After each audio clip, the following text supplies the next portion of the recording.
Hello listeners, welcome back to Luke's English Podcast. This is episode number 871 and there's a PDF for this which I'll be reading from during the episode, and I'm going to start reading from that PDF right now. By the way, you can find it in the show notes of this episode. You can just access it directly, download it, open it, whatever you want. But that's the PDF that I'm reading from. If you're watching the video version, you'll see the text on the screen as I'm talking. So let's get started. Let's start reading through that right now. And here we go. Hello. In this episode, I'm going to ramble about lots of different things. I'm going to unbox my new YouTube Creator Award, which arrived in the post yesterday. That's the gold shiny award for getting 1 million subscribers on YouTube. I'll open that. I'm going to respond to listener comments on episodes from the past few months. In fact, episodes from the past year. Okay, so listener comments. And I'm going to talk about a recent trip to Rome, because my family and I took a long weekend in Rome, and more. Okay, so stick around. As I said, there's a PDF for this episode. You can find the link in the description. You can just get it directly. You don't even need to give me your email address or any of that. You can just get the PDF by just clicking the link, and that's it. All right, no strings attached. Oh, a few things I need to say at the start. First of all, learn English with a short story. Now, I know that lots of you want short story episodes from me, and so don't worry, okay? Don't worry, please, because my next episode will be a short story with vocabulary explanations. Okay, so that's going to be the next episode. Episode 872 will be Learn English with a Short Story. But if you can't wait, if you absolutely can't wait, and all you want is story episodes or episodes where I explain vocabulary, grammar and stuff like that, then you could always sign up to Luke's English Podcast Premium. Did I ever tell you that I've got a premium subscription as well? Well, I have lots of other short story episodes there with vocabulary and grammar explanations as well as pronunciation practice. At the moment, there are about 10 story episode series in the premium section, and they're in series, so you get the story, you get the vocab explanations and other stuff, and you also get pronunciation episodes for each one. So there are about 10 story episode series in the premium section at the moment, as well as many more episodes in which I teach you English. The story ones are called Story Time. And the premium story episode series, the Storytime ones, that's P34, P35, P37, P44, P45, P46, P47, P48, P50 and P51. That's a lot of P's anyway. All of the premium episodes have got the letter P at the beginning. That's how you know that they're premium episodes. So those are all of the story ones, and there are more coming as well. So the way it works is that when you sign up to Luke's English Podcast Premium, you add your premium subscription to a podcast app on your phone, and then you can access the episodes there, and you can find the links for PDFs and video versions in the show notes for each premium episode. And you can find out more at teacherluke.co.uk/premium info. All right. Now, the next thing I think I need to mention is that I shaved off my beard. Now, video viewers will probably immediately notice that I've shaved off my beard, or most of it anyway. And so I feel like I need to mention that right at the beginning of this episode. Yes, I have shaved off my beard. I've shaved my beard off. To shave something off. Shave, you shave, right? Shave your face. And you can shave something off. In this case, shave your beard off. Shave my beard off or shave off my beard. It's one of those separable phrasal verbs, that one. And so all that remains on my chin is some stubble, which actually represents approximately 9 days of beard growth. That's how long it's been since I shaved my beard off. So I shaved my beard off, and now 9 days later, there's a bit of stubble. The beard is coming back. The beard is fighting back. So I'm sorry to disappoint the beard fans, but it will grow back, okay? Don't worry. I know there are beard fans. I mean, it sounds ridiculous to talk about this. It's not very important. But the only reason I'm talking about this is because I do get sort of an awful lot of comments about things like that, about my facial hair. So that's why I'm dealing with it now. If you're only listening to the audio version of the podcast, then obviously you don't need to worry about this, which in my opinion is a great advantage of the audio podcast. No visual distractions. You can just be free to focus on the sounds of spoken English. And yeah, the status of my beard is not important information, of course, but I always get comments about it. And so I just wanted to say something in order to preempt what people might write in the comment section. For example, the other day I got a comment that simply said this. It said, "Never shave off your beard." Right? That's what it said. Never shave off your beard. Well, sorry, but I have. Some people will be deeply disappointed, of course. Others will be glad. But most people, I think, will be ambivalent, meaning that you won't really care one way or the other. Nevertheless, for those type beard fans who are now up in arms, who are just like, why, Luke, why did you shave off your beard? Including that person who said never shave off your beard. Here are the reasons why I have shaved off my beard. I'm talking about this too much, obviously, spending too much time on this subject, but there it is. So here are the reasons. So first reason, my son kept grabbing it and tugging at it. Okay, and for example, when I hold him in my arms, he puts his hand up on my chin and grabs clumps of hair and pulls as hard as possible. He even does it when he's half asleep. He's 28 years old. Obviously, he's not really. He's 7 months old. He's a baby, of course. Anyway, so that's the first reason, that my son kept grabbing it and it was very painful. Second thing is, it was just itchy and made me feel scruffy. Itchy meant I kept wanting to scratch it, and it made me feel scruffy. I didn't feel very smart. I felt a bit scruffy.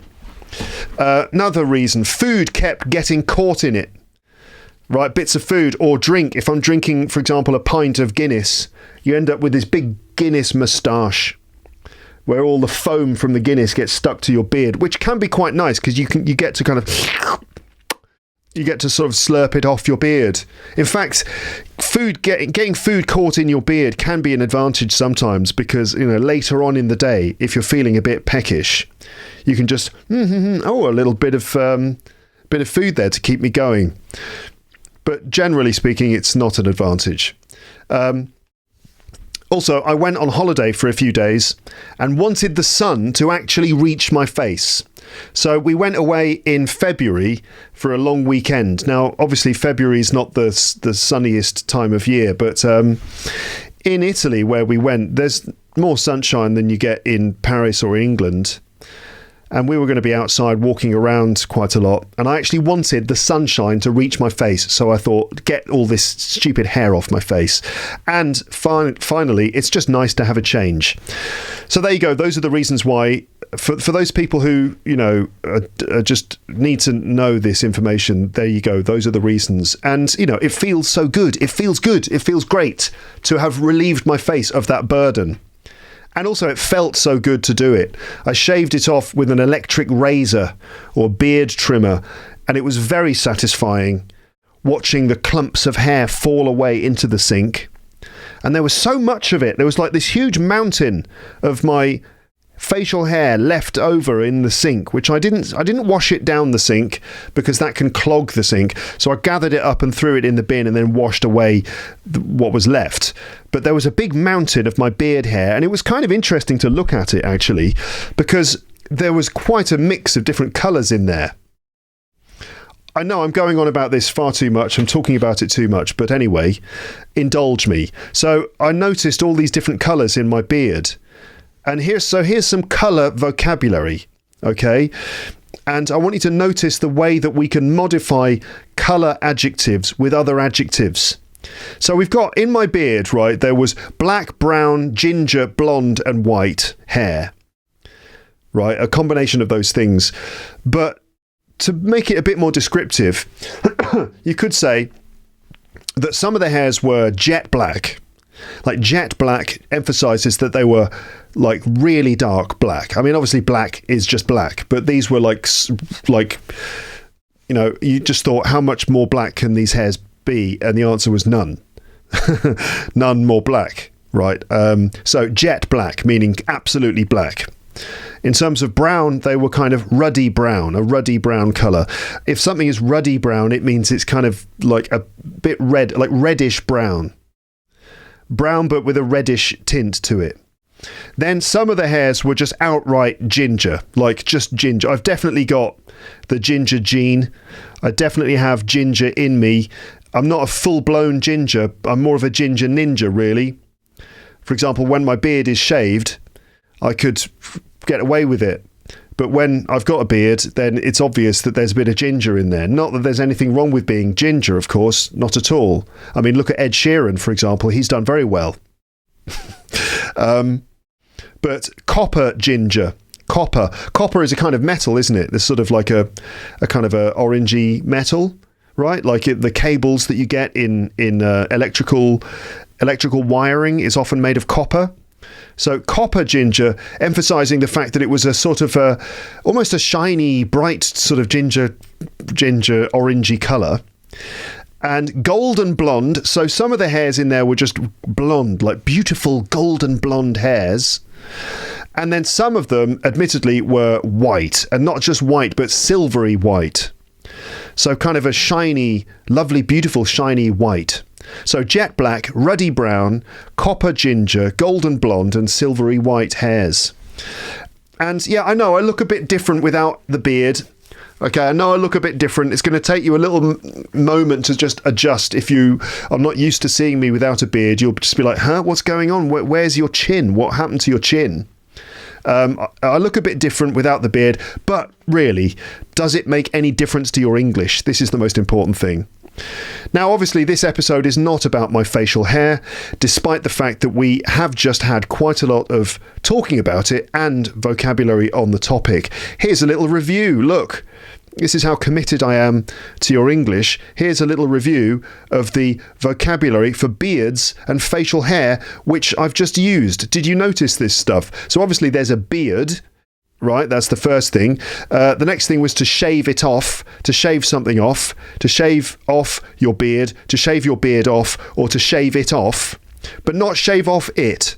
No, that's not how separable phrasal verbs work. If you're using a pronoun, it's got to go in the middle of the phrasal verb, shave it off. Right, a razor. A razor, that's normally what you use if you're wet shaving, like a metal razor, a razor blade, which you use with some shaving foam.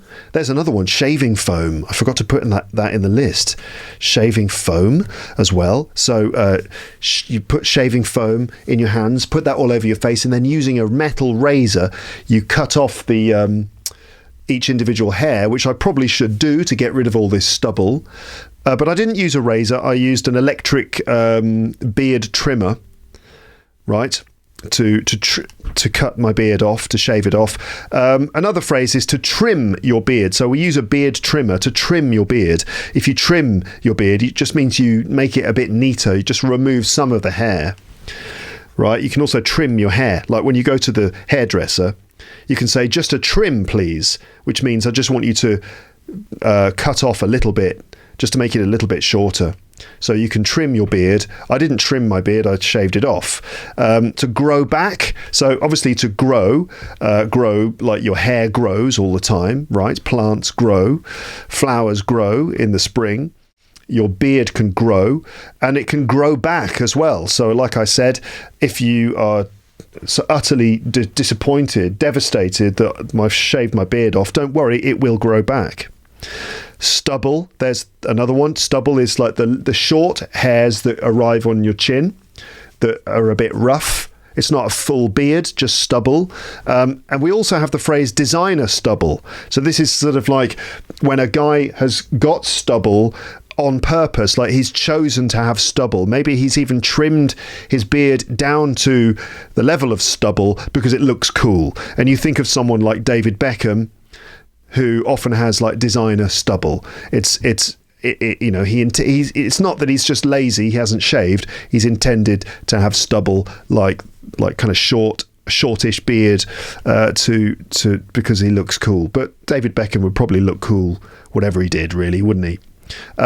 Clumps of hair. This is like lumps of hair, but hair doesn't come in lumps because the hair is made up of individual little bits of hair. So it's kind of like large sort of when all the hair is gathered together, like in a pile in my sink. Or when I was shaving my hair, my beard hair, the hair didn't drop off just one by one, but it kind of gathered up in these clumps, which sat on top of the beard trimmer and then fell off in these little piles. So you can call those clumps of hair. Itchy just means it's when something's itchy, it itches and you want to scratch it. Beard growth. So 9 days of beard growth, and just facial hair, which obviously covers the moustache. Here are some other words that I didn't actually use. Other types of facial hair: your moustache, which goes over your top lip. Sideburns. This is the facial hair down the sides of your face. Okay, and you can have long sideburns sometimes. A goatee is a little beard that some people have just on their chin. It's like a little beard that just covers the chin, or goes maybe a little moustache and just on the chin. That's a goatee beard. 5 o'clock shadow. This is a kind of stubble which can grow on your face at the end of the day. Like some men are so manly that they shave in the morning and then by 5 p.m. they've got like a dark shadow over their chin and their jaw, just because they're so manly. The manliness is just slowly pushing out all day, just oozing out of their face. That's so that by the time they finish work, they've got a dark layer of stubble already growing on their chin, and we call it 5 o'clock shadow. And then to stroke your beard, which is one of the fun things about having a beard. You can stroke it and you can sort of look very wise and clever as you sit there pondering deep questions, like, for example, what shall I have for my lunch? While you stroke your beard. But anyway, never mind my beard. Here's what I'm going to talk about and do in this episode. Now we've got all the facial hair nonsense out of the way. Here's what I'm going to do and talk about in this episode. So in a moment, I'm going to unbox my new YouTube Creator Award, the Gold Edition. I'm going to ramble about stuff I've been thinking about recently, because it's a rambling episode, including my recent 4-day holiday in Rome. I'm going to talk about how I felt my life flashing before my eyes when I went through my episode archive recently. I went through every single episode page for all the episodes I've done over the last 15 years. So I felt like I was seeing my life flash before my eyes. I'm going to be reading out and responding to comments on episodes from the last 12 months-ish. So I'm going to go back through the episode archive and look at episodes I've published over the last year or so and read out some comments and give some comments of my own. And then finally, I'm going to talk about a weird dream I had in which I was Jackie Chan's English teacher. I had a dream, a very vivid dream, that I became Jackie Chan's English teacher, and I'll tell you about it, but you'll have to wait until the end of the episode to hear about that. Now, if you listened until the end of this episode, I will give you these things, right? I'll give you rewards. I got my own award or reward or whatever you want to call it. This is an award, but I will give you a reward, which is like when you've done something good and you get, it's like the opposite of a punishment. Okay, so if you listen all the way through to the end, I'll give you a reward. I'll give you a gold medal. Okay.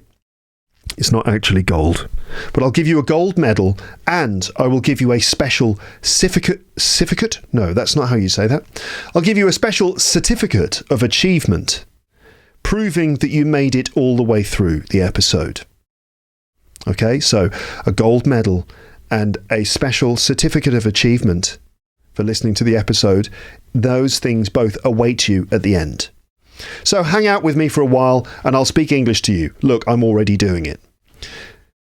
If you are committed to improving your English and you want to do actual exercises and stuff, then here are some things you could do. You can repeat after me if you like, Or you can do some shadowing, which means to try to say what I'm saying while I'm saying it. Yes, this is a thing. It's called shadowing. And you can use the PDF to help you if you want. Or you can pause the recording and say some things out loud to yourself in response to what I'm saying. Like, for example, oh, just get on with it, Luke, for example. Hopefully not that. Also, as you listen, see if you can notice and pick up some vocabulary, grammar, or pronunciation along the way. Just notice the language I'm using and the ways in which I'm using it. You could note things down if you like, right? You could do that. Little words or phrases or things that occur to you while you're listening, and then keep those notes in an organised vocabulary list with examples that you found online and notes about pronunciation, even recordings of yourself and other people saying the phrases. You could use, for example, youglish.com, or you could just not bother doing any of those things and you could just listen. It's up to you. If you would like me to teach you vocabulary, grammar and pronunciation all the time, then you could sign up to my premium subscription. Did I mention that is available? teacherluke.co.uk/premium info. I've said this twice already, but I'm going to say it again now. There's a PDF for this episode with a transcript of nearly everything I'm saying. Sometimes I will go off script and say things which are not written on the PDF. But if that happens, I'll try to remember to add some symbols on the PDF, like little plus symbols or something, to show those moments when I talk off script, just to help you navigate the PDF. And I'm going to do that now. So you'll see on the PDF 5 little plus symbols. And then it says Luke talks off script for a moment to show what talking off script is like. Okay, so here I am talking off script now. Right, plus symbols on the PDF, meaning I'm just talking off script. Okay, hi, how are you doing? How's the episode going for you so far? I think we are about 20 minutes in already, and we are only, I don't know what percentage of the way through the entire thing, a small percentage of the way through the whole episode. It's going to be a long one. The weather is not too bad. I'm sure you're glad to know this, all these details. The weather's okay. It's the end of February when I'm recording this, and I actually love this time of year. This is becoming my favourite time of year because it's that moment where you just get that glimmer of hope in the air, where winter is just coming to an end, and you just get little sniff of spring on the air in the morning, in the afternoon. You just get a little hint of springtime. Maybe some of the green shoots from flowers are starting to come through. Some flowers are already out, like snowdrops and stuff. And it's just like, winter is on the way out. Spring is coming. This is my favourite time of year, I've decided. Just that feeling of hope and optimism in the air, that you're leaving the dark days of winter behind you. So that's nice. So there you go. That was me talking off script for a while. Let's go back to the PDF. So you could do some language practice with this episode if you like, in the ways I just mentioned. Alternatively, don't feel you have to do any actual studying or anything when you listen to my episodes. You don't have to do anything else except breathing. Don't forget to do that, obviously. So just relax and follow the words and sentences as they flow out like endless rain into a paper cup. So, unboxing my shiny new YouTube Creator Award. I received my YouTube Creator Award, the Gold Edition, and I'm going to unbox it now. And you will see some more plus signs on the PDF, and it says Luke opens his shiny new Creator Award and feels very smug. Smug. If you feel smug, it means you feel very pleased with yourself. I'm very happy with myself because I've got 1 million subscribers on YouTube. Normally, if someone is like, smug is a negative word. It's a pejorative word. Like, look at him. He's so smug with his golden YouTube shiny thing. But I have the right to feel smug today because I've got my YouTube shiny thing. And I'm going to open it right now. So this is me talking off script. Audio listeners, obviously you can't see me doing this, but just imagine I've got a kind of a large black box a flat box in front of me.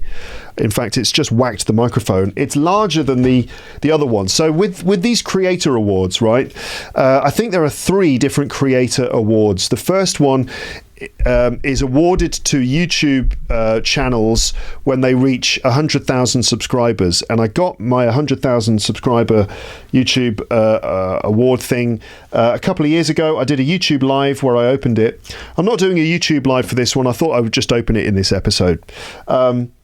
The silver shiny one for 100,000 subscribers is on the wall. It's about the size of an A4 piece of paper, but the golden one, which you're given when you get 1 million subscribers, is bigger. It's more significant, and it's the same design. It's just made of pure gold. It's not actually gold, unfortunately, because I would melt it and sell it, but it isn't, so I can't. It's made of something, I don't know what. It's gold and it's bigger. And so let's open it. So I get to do that satisfying thing where I run the edge of a pair of scissors over the bits of sellotape, slice it open. Let's get this box open, shall we?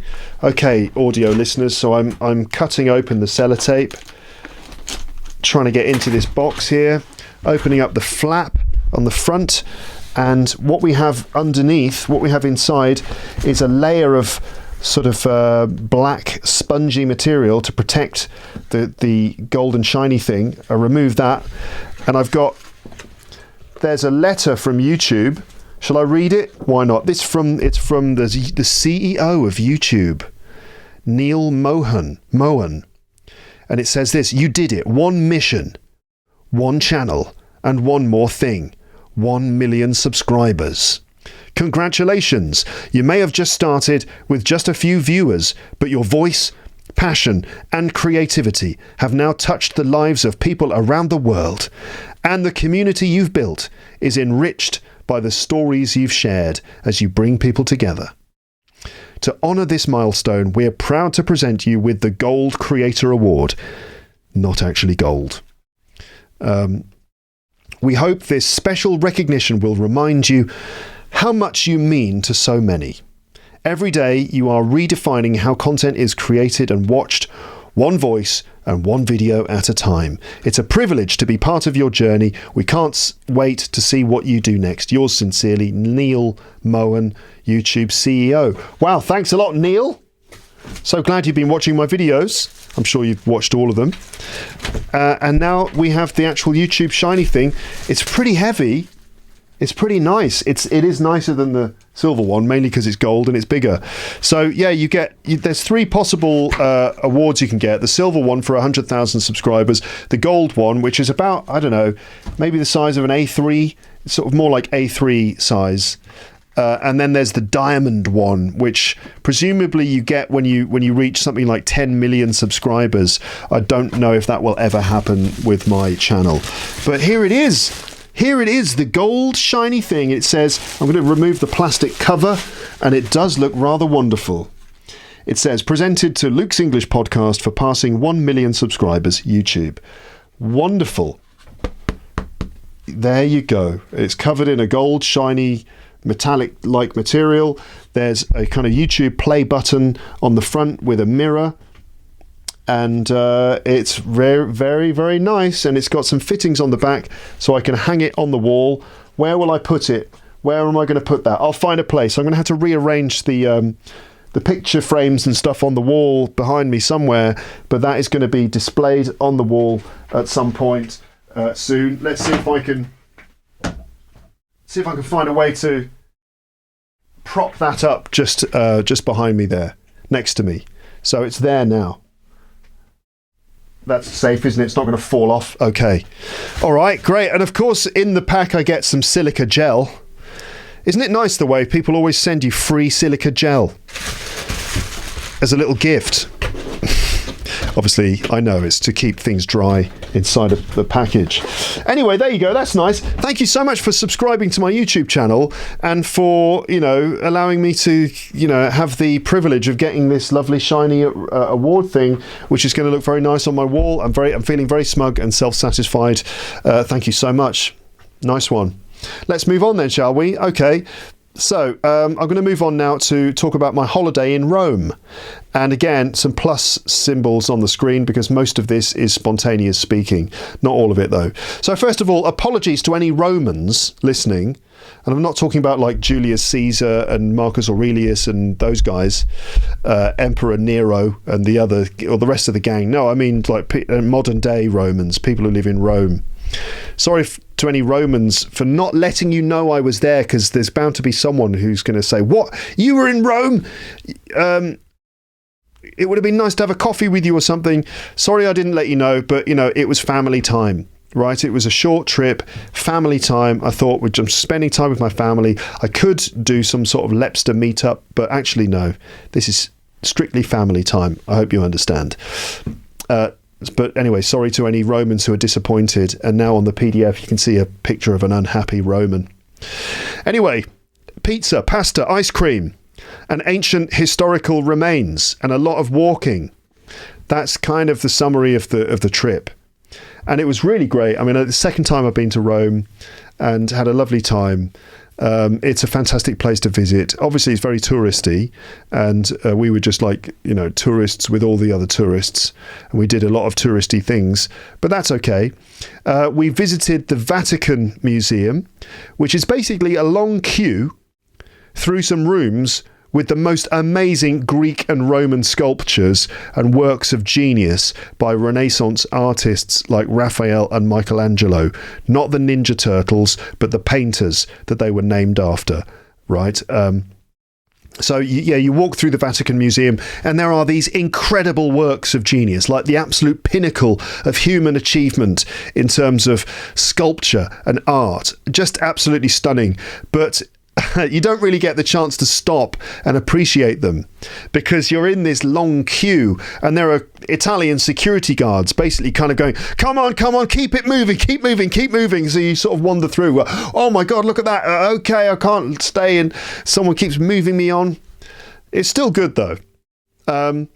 So yeah, it's weird though, because it's a combination of two very contrasting things: incredibly transcendent artwork and the most frustrating queue of brainless, shuffling tourists being constantly shooed onwards by stressed out Italian security guards. And I was one of those brainless, shuffling tourists as well. So it's a combination of just, transcendent artwork and brainless zombieism, which is an odd combination. I also had to carry my son in his pram up and down countless flights of stairs. I was pushing him in the pram. He's 28 years old. I don't know, why do I keep making that joke? I don't know. Anyway, I was pushing him in his pram and going through the Vatican. There are a lot of stairs. It's just staircase after staircase. It's kind of like, it's like a Resident Evil game. You know, we're just like countless different staircases and doorways, and one room leads into another room, into another room, into another room, and another staircase and another staircase. So I was having to pick up the whole pram and carry him around. It was very good exercise. But we saw the Sistine Chapel, which is absolutely amazing. That's the one with the famous fresco by Michelangelo where you get God I think it's giving life to Adam, and the famous moment where God reaches out his finger to Adam and their fingers almost meet but don't actually touch. And there's all sorts of other fascinating images and stories being told all over the walls and ceiling of the room. Generally in Rome, we saw loads of historical spots, including the Colosseum, of course, which is maybe my favourite. It's basically a 2,000-year-old football stadium, but they didn't play football there. They mainly just killed each other. This is the main attraction with the Colosseum, isn't it? It's not just the fact that it was a great structure, but there was just the stuff that they did there, mainly kind of just... A lot of people got killed, and animals, which is fascinating, isn't it? When you go to these places, right, which are kind of ruins now, you have to use a lot of imagination and picture how it used to be. So it was interesting going into the Colosseum and standing in the in the middle on the floor and just thinking to myself, wow, on this very spot people had their heads chopped off and arms and stuff. You've seen Gladiator, right? A lot of stabbing happened. Fascinating. One of the main attractions of the Colosseum is how much killing happened there in very imaginative ways. A lot of imaginative, very entertaining killing. A lot of murder and Russell Crowe in a nice pair of shorts. Russell Crowe killing people, basically. The history, you can almost smell it. This is from Wikipedia, right? Some information about the Colosseum. It could hold an estimated 50,000 to 80,000 spectators at various points in its history, having an average audience of some 65,000. It was used for gladiatorial contests and public spectacles, including animal hunts, executions, reenactments of famous battles, and dramas based on Roman mythology, and briefly mock sea battles. So the mock sea battles, these are where some people say that they filled the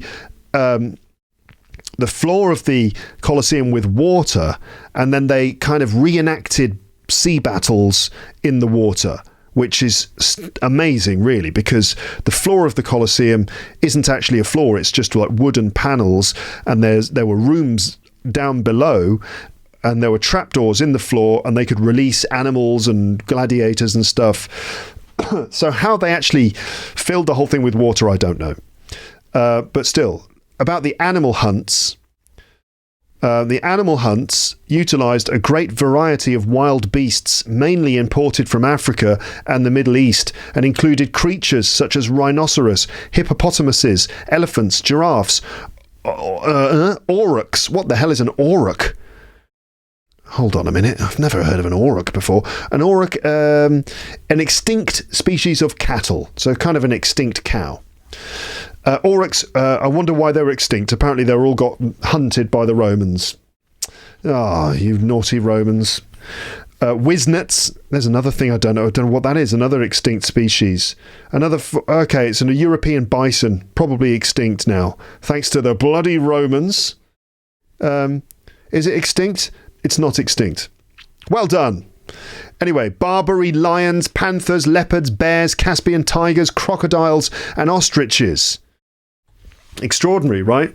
Battles and hunts were often staged amid elaborate sets with movable trees and buildings. During lunch intervals, executions ad bestias would be staged. This is basically executions by animals. Animals killing people. This is during lunch intervals, like during the lunch break. So you're on your lunch break and you're like, what should we do? Should we go and see... apparently they're killing a few Christians. Killing a few... It's leopards versus Christians this afternoon. Do you want to see... do you want to see the leopards having a go at some slaves? That's like your lunch break in ancient Rome. Those condemned to death would be sent into the arena naked and unarmed. Did they have to be naked? Did they have to make it sort of embarrassing and shameful? I mean, you're going to get killed by a leopard.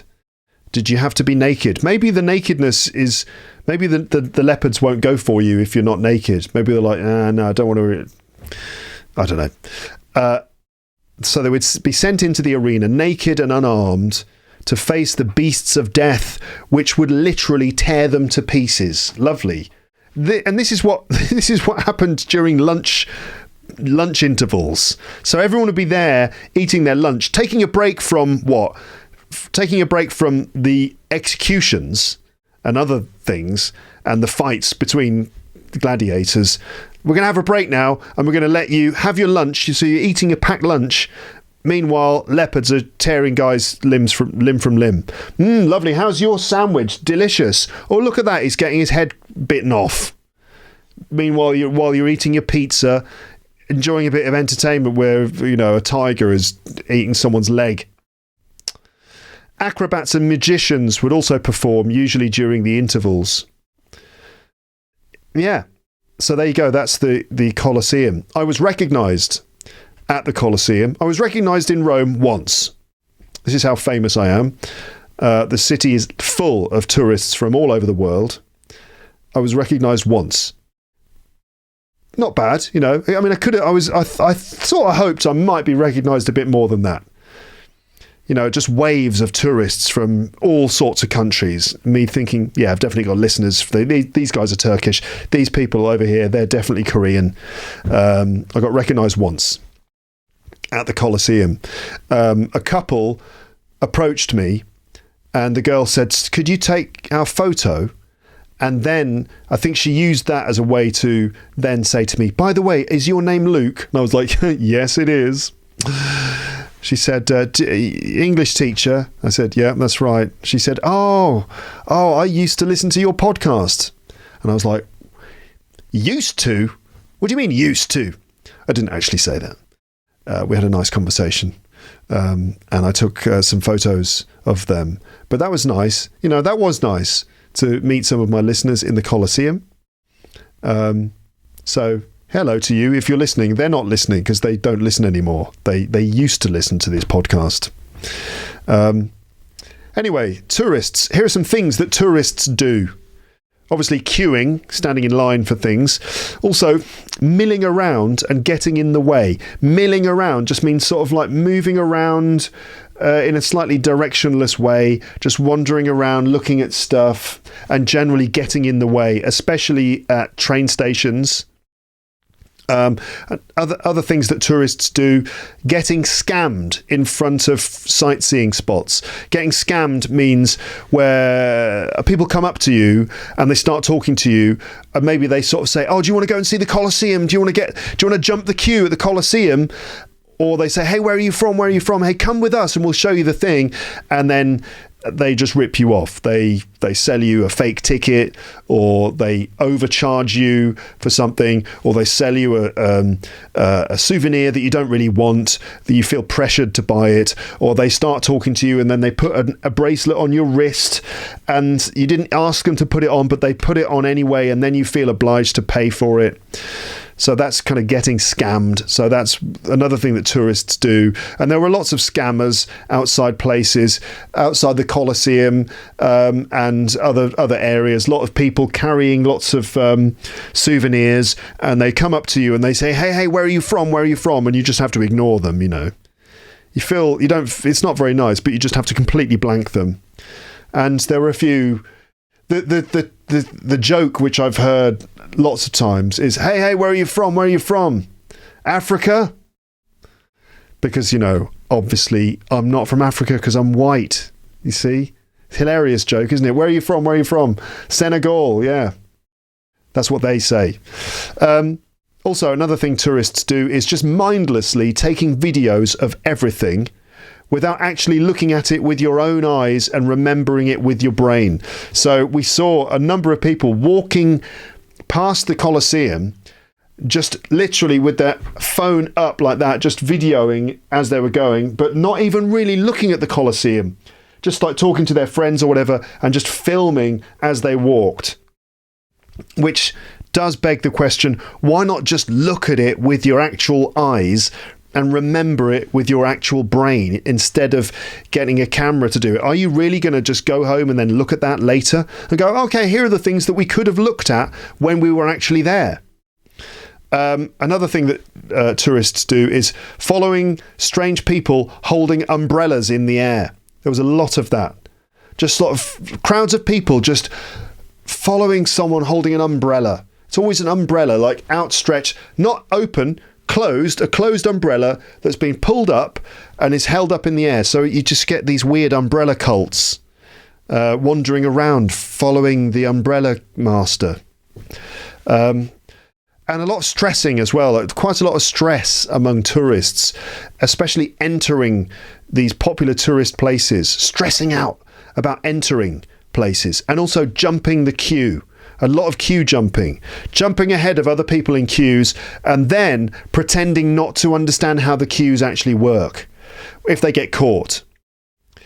An example of that, we were approaching the Colosseum, right? And there were lots of different queues and different entrances. It was not that well organised, and often tourists don't really behave queue up very well. You end up with like a big crowd of people in front of the entrance, and there's a lot of pushing and shoving, and people get really stressed out. So we were approaching the Colosseum, and there are all these different entrances and different queues and things, and a lot of the tourists were getting stressed out. And my wife asked a woman who was outside the Colosseum, she was attempting to join the queue, and she started to ask her, like, excuse me, do you know which way? And the woman just went, I don't know. Like that was her response. Excuse me, I don't know. She instantly just shut her down like that. I don't know. And then just like looked away. Like, don't ask me, I don't know. And my daughter and me had quite a lot of fun that day reenacting that situation. Excuse me, I don't know. Sorry, I don't know, don't talk to me. So there was that. So this woman replied, I don't know, even before my wife had finished speaking. So I don't know what is wrong with people sometimes. Another situation, again at the Colosseum, a woman with her family, an American woman, absolutely blatantly queue jumped us. If someone does something blatantly, they do it really obviously. Like, it wasn't even subtle. It was just blatant. And they were all like stressed out trying to get into the Colosseum. And we were just standing there, and they just all, as a group, just pushed in front of us blatantly. And we called her out on it. We were like, excuse me. We called her out, like sort of, identified what she was doing and said something. And when we called her out and said, excuse me, but you just jumped ahead of us. That's what my wife said. Excuse me, you just jumped ahead of us. The woman turned and all stressed out, and she said, well, if you'd spoken louder, it would have been easier, she said. If you'd spoken louder, it would have been easier. What? What does that even mean? If you'd spoken louder, it would have been easier. And my response was, she said that to my wife, and I just said, if we'd spoken louder, it would have been easier. That was my response. And that instantly shut her down. She had no response to that. She just looked at me and just ran away, basically. She just turned around and just disappeared because, she had no comeback to that at all. If you'd spoken louder, it would have been easier. What do you mean? It would have been easier to jump the queue? I don't know. So she just ran away after I repeated her own sentence back to her. So anyway, that was fun. But anyway, getting into the Colosseum was great, and all the other things. And also, Italian coffee is good, isn't it? Who knew? And the food, very nice. Okay, moving on. Episode number 869. That's 2 episodes ago. Episode number 869 happened, but not on YouTube. You might have noticed, I don't know if you are one of the million YouTube subscribers, most of whom don't actually watch most of my videos. My videos, I don't know, recently have been getting about 50,000 views each. So that's a good 950,000 people who are just like, no. Is it a short story episode? It isn't? Okay, I'm not interested then. I don't know. Basically. Anyway, but episode 869 happened, but not on YouTube. But you can hear it in a podcast app, though. It's good. It's a good episode. You can hear it in a podcast app of your choice. It's called Working at UNESCO, English in International Diplomacy. The description is, in international diplomacy, communication is everything. This is the main point of this conversation, in which I talk to my friend who works for the UK delegation at UNESCO in Paris. We discuss the work that UNESCO does and the various communication challenges involved in working together with representatives from countries all around the world, including the collaborative writing of official documents, where the use of a single comma can be debated for hours, and the meetings and conversations in which cultural sensitivity and goodwill are essential elements for success. So it's a good long conversation about the pragmatics of communication in high-level, high-pressure situations. And also, there are a few communication idioms which I teach you, and there's some guitar playing at the end of the episode. And my friend played my guitar, and he played it very well. Some lovely chords and guitar playing. So that's episode 869, available in a podcast app of your choice. Just go to, just whatever podcast app you've got, Apple Podcasts, Pocket Casts, or whatever it is. You just search for Luke's English Podcast and you can get all of the episodes there. But you might be thinking, but Luke, why isn't it on YouTube? Well, basically, my guest wasn't completely comfortable with it going up on YouTube. And I'm just going to ask you just to respect that decision, okay? I always want to respect the wishes of my guests. It's the least I can do. To explain, we recorded the episode in his free time, but it was about his work. And so he wanted a bit of discretion, and he decided that he'd rather it was only available in audio version for my audio subscribers rather than being freely available on YouTube, where it would end up being recommended to anyone and would show up in other search results and so on. That's the key thing, is that on YouTube, if you put a video on there, it's not just going to be visible to subscribers mostly, but it could pop up into anyone's recommended video feed. And he didn't necessarily want that to happen. He wanted it to be a bit more low key and a bit more really sort of within the ecosystem of my audience, right? I understand he wants a bit of discretion here because it deals with his professional career, and normally his capacity at UNESCO is quite formal. And so he just wanted to have a bit more control over how it would be received and if there might be any kind of blowback, right? Meaning like a negative reaction of any kind. Now, this is due to the nature of YouTube, the platform, and the way it recommends content to other people who aren't subscribed, and the way it invites comments and stuff, right? So anyway, there you go. That's enough about that, I think. I did want to just explain. Essentially, my guest didn't feel comfortable having it published on YouTube, and I totally understand. I always want to be completely sensitive to the wishes of my guests, and I give them the option to make choices like this. It has happened before, in fact, when I've not published certain content because it was decided later that it would be unwise to put it out in public. So I hope you understand this too, and that it's important to be respectful to the feelings and wishes of my guests who are being exposed online in my episodes. But again, you can listen to it. Just listen to the audio version, which you can get in the podcast app of your choice. Also, for premium subscribers, P57 also happened. It's an express episode, like an express train. So a single premium episode in which I go through language from my conversation with Lindsay McMahon, where we talked about how the USA and the UK are changing. We talked about politics and economics and culture and stuff like that. Talked about society. And there was a lot of language for describing all sorts of things like business and work-life balance and cultural and social changes. And I went through loads of the vocab. There were like 50 items in my list, 50 vocabulary items. I went through all of them in P57 fairly quickly. So that can really help you understand and also learn a lot of the vocab that came up in my conversation with Lindsay. That's P57. If you are a premium subscriber, make sure that you are aware of it. You can add it to your, your listen later list in your podcast app, and then listen to it. Okay, P57. Another thing, a question which has been sort of dogging me for a while. One long episode or divided into several parts? So, for example, this episode, it's going to be long. It's going to be a long episode, this one. It could be one of the longest episodes I've ever done. The longest episode I ever did was last year, and it was the one called the 3-hour Mega Ramble. Okay, but this episode I'm recording now might even be longer than that because there's just loads of stuff. But anyway, so what should I do? One long episode, or should I make the episode divided into several parts?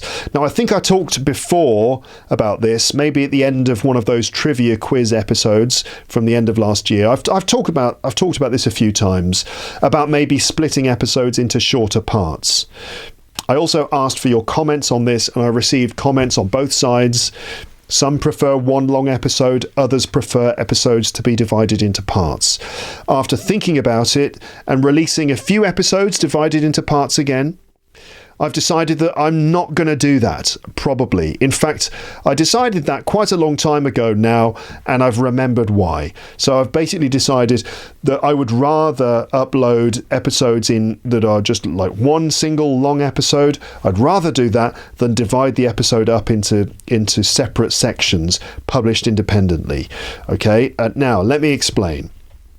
The main reasons for people preferring the episodes divided into shorter parts are these. So this is what I understand when people ask for episodes to be divided into shorter parts. This is what I understand in terms of their reasons for that. So first of all, people say that it's more convenient to listen to a shorter episode. I understand that.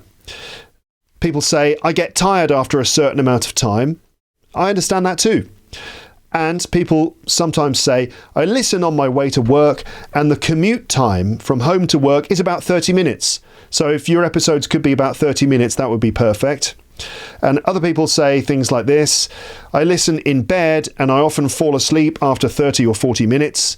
And then I miss the rest of your episode or I wake up with your jingle at the end. Okay. Now, there are solutions to all of those things. Okay. Namely, these things. So first of all, you can just stop whenever you want. You can stop listening or stop watching whenever you want, whenever you need to. And your podcast app on your phone and YouTube as well will remember where you stopped, and you can just carry on again from that point when you come back to the episode. Okay? So when you feel you've had enough or you're getting tired, or your commute to work has ended, just stop listening, just like pause on YouTube, and then do the other stuff you've got to do. And then when you come back, you can continue listening from the same point because the app or YouTube will remember where you stopped.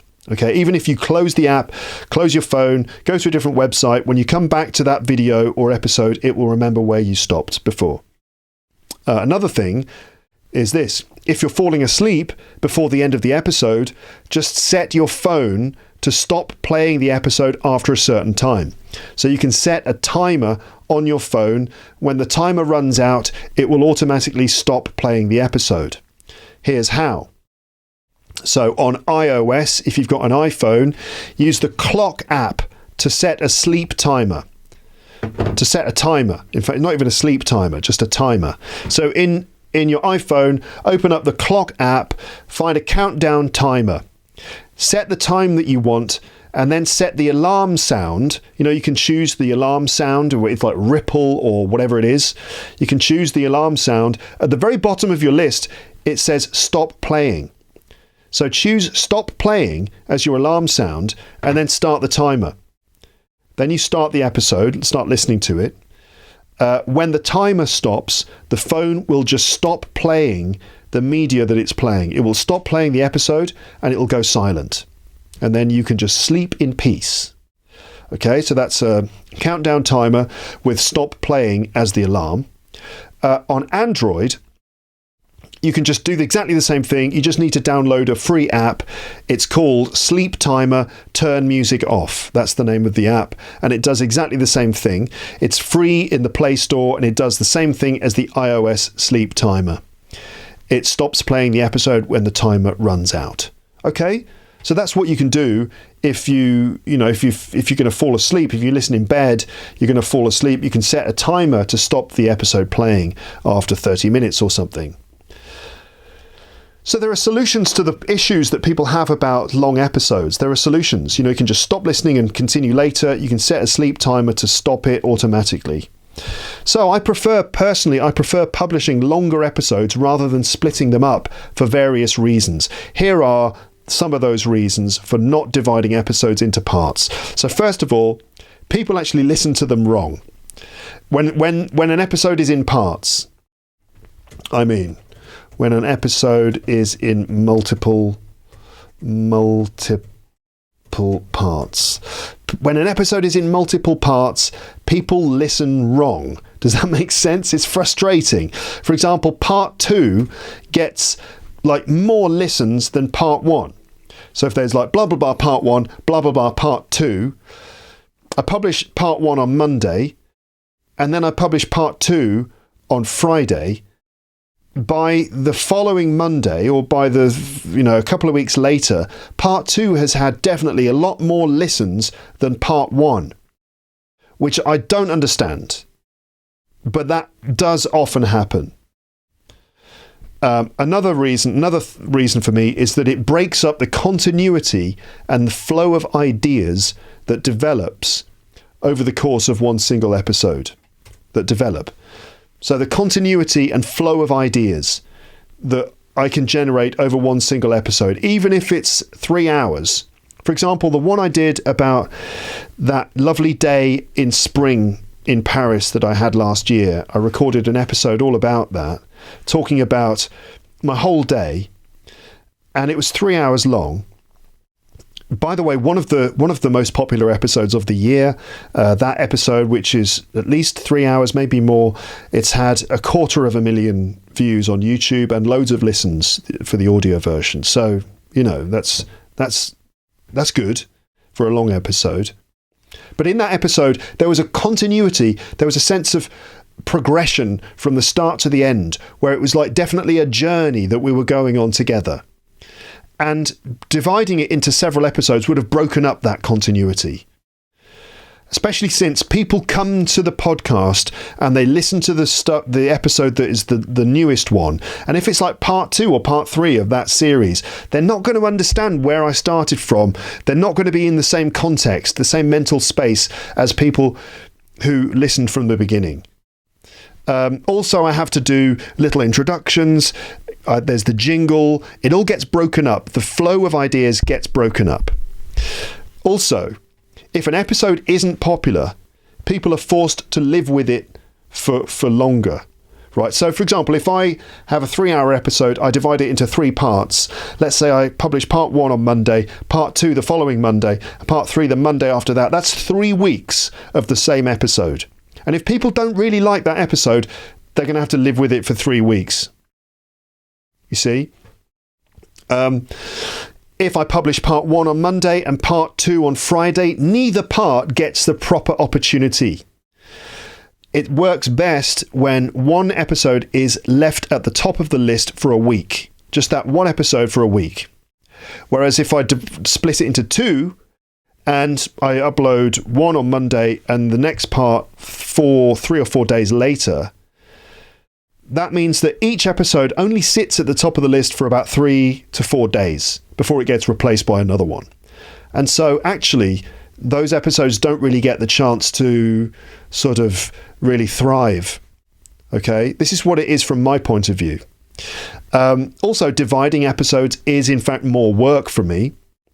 It's more work, there's more editing involved, I have to do little mini introductions and outros, I have to encode separate videos, blah, blah, blah, blah, blah, more show notes, more this, more that, more episode pages. It's actually more work for me. Now, loads of my listeners say that they like my podcast because the episodes are long. And I think that's something that is distinctive about my show. Now, everyone else, I mean, other podcasters or content creators for learners of English, as far as I can tell, pretty much everyone else seems to think that shorter is better. This is the sort of pervading opinion in the community of creators in language teaching, that shorter is better. Everyone seems to say that. But so they seem to think that shorter is better. So why should I do what everyone else does, right? I think I should be distinctive. I think I should probably do something a little bit different to the others.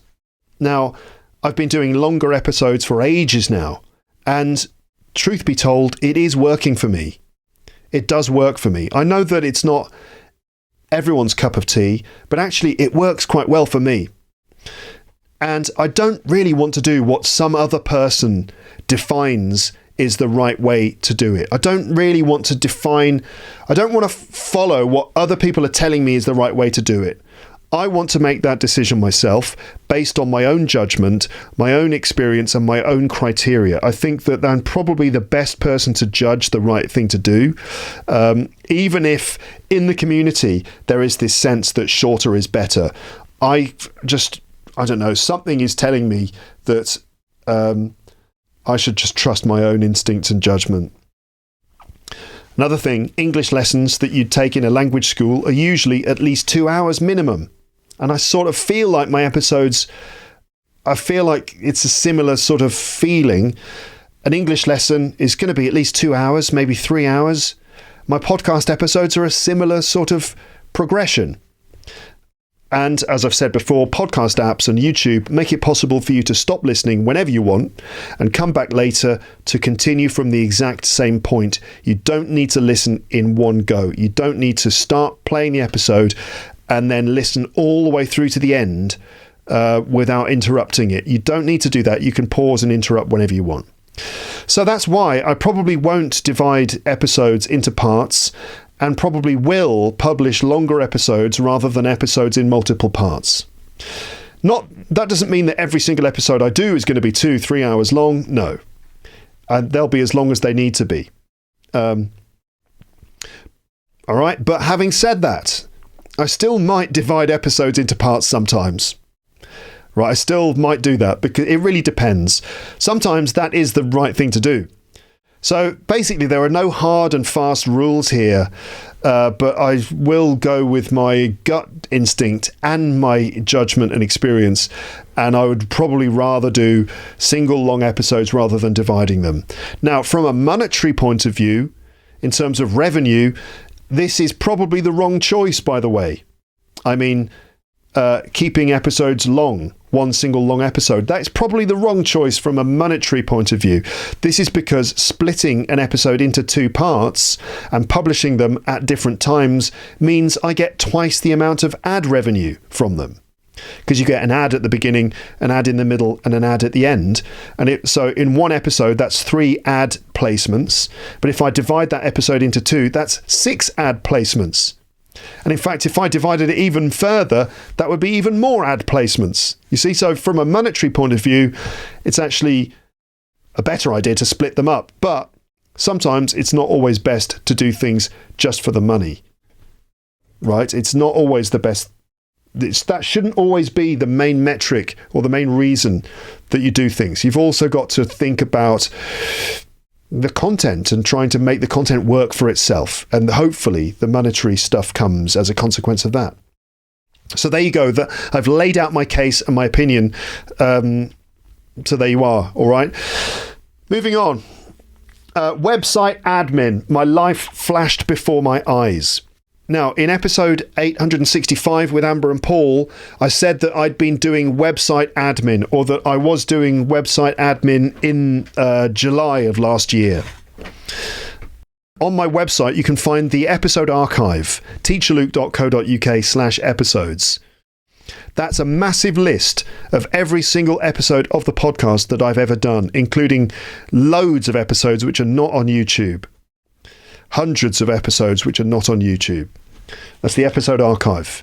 I'm just going to write that URL again. teacherluke.co.uk/episodes. The full episode archive. Each episode in that list has its own episode page where I post the audio embedded player, so you can listen to the episode, plus any notes, transcripts, photos or videos associated with the episode. There are also comment sections for each episode there too. So last summer, I had to go through every single episode page on my website and update all the embedded podcast players from Libsyn players to Acast ones. Right? Because a couple of years ago, I moved my podcast from Libsyn, that's a podcast host, to Acast. Okay? And it was quite an undertaking, especially because I had hundreds of these episode pages with old Libsyn audio players, and I had to update the code, the HTML coding. I think it's HTML. To change all of the embedded audio players and download buttons from Libsyn to Acast. You might be thinking, Luke, why didn't you just employ someone to do that? Well, actually, I wanted to do it myself because it gave me a chance to go through all those pages and sort of make little changes and just assess my back catalogue a little bit. So changing from Libsyn to Acast, this is something I've I had been meaning to do since I switched to Acast in 2022. Now, I know this is extremely exciting information for you, isn't it? Like, oh my God, did you listen to that episode of Luke's podcast where he talked about updating the embedded audio players from Libsyn to Acast? Absolutely fascinating stuff. Really great storytelling. That's what you no doubt will be saying to all your friends next time you see them. But anyway, all the website pages for every single episode now have shiny new Acast players on them. There are almost 900 episodes. So updating all the HTML coding, artwork and other details was an extremely long and tedious job. But I managed it. I did it. It took me most of July, actually, when my wife and I were at home with the baby and our daughter was at play school. So during the day, we were looking after the baby and I was just doing website admin.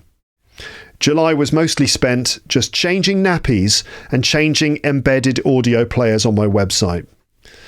And since I had to edit every single episode page, starting with episode 1 from April 2009, because I had to do that, I revisited every single episode of the podcast that I've done over the last 15-ish years, and it felt like my life was flashing before my eyes, which is something that happens.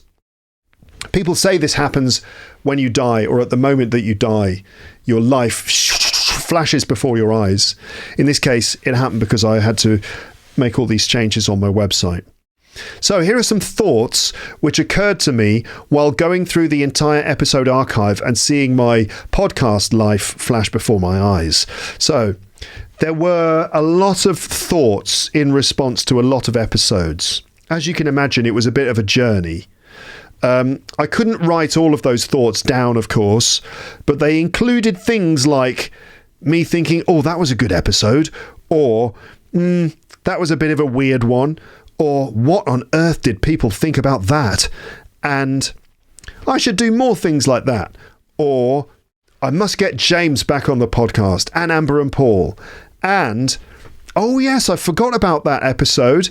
And even, oh, what was I thinking? And of course, that general feeling of melancholy when you realise how past moments or periods of your life are gone now. Like remembering what it was like before we had kids, or even when I was living a completely different life in London before I even had met my wife, who was previously my girlfriend. Yes. But here are some more specific thoughts which occurred to me. So first of all, this, Lepsters come and go. Lepsters come and go. So I noticed in the comment section that there would be these periods where there would be like Lepsters that would comment on a lot of the episodes for a period and then they would disappear. So you get these super passionate listeners who are in the comment section and stuff, and then they just disappear without a trace. So they kind of come and go, but you get this churn of people coming and going and coming and going and coming and going.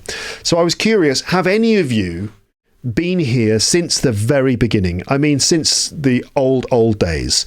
If you are a super duper long-term listener, and I mean, if you've been listening since the days of Podomatic.com, then you get 100 bonus points. So if you used to hear me say, what was it? You're listening to Luke's English podcast. For more information, visit teacherluke.podomatic.com. So if you can remember those days, you get 100 bonus points. What else? Also, there was, you're listening to Luke's English podcast. For more information, visit teacherluke.wordpress.com. There was that as well. So if you remember those days, you get 100 bonus points. A lot of people, and I would say that's most people, in fact, have not heard probably about 65% of my episodes, maybe more. Most of you listening have only heard about a third, probably about a third of my episodes. There's like hundreds of episodes that you haven't heard.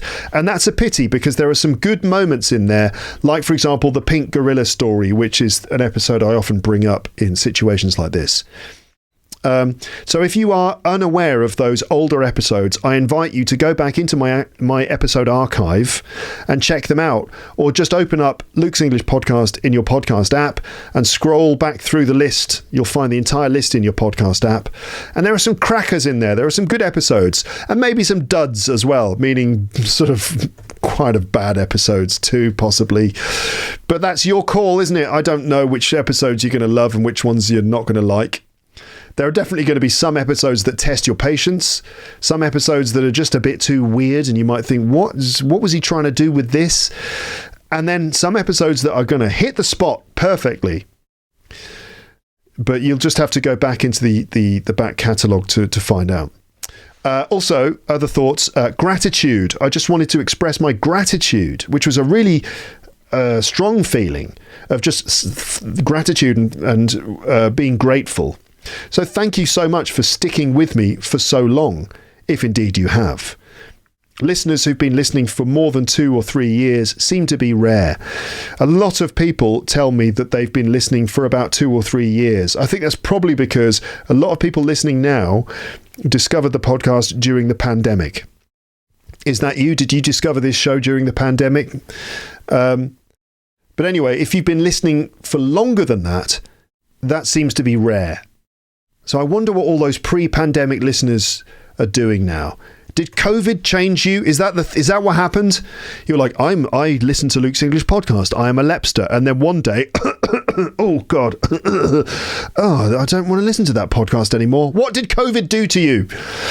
Anyway, I wonder if I've tested your patience sometimes with some of the off-the-wall episodes, or episodes which were perhaps a bit too odd or too niche, or just those moments when I rambled uncontrollably or repeated myself and then repeated myself again and never got to the point.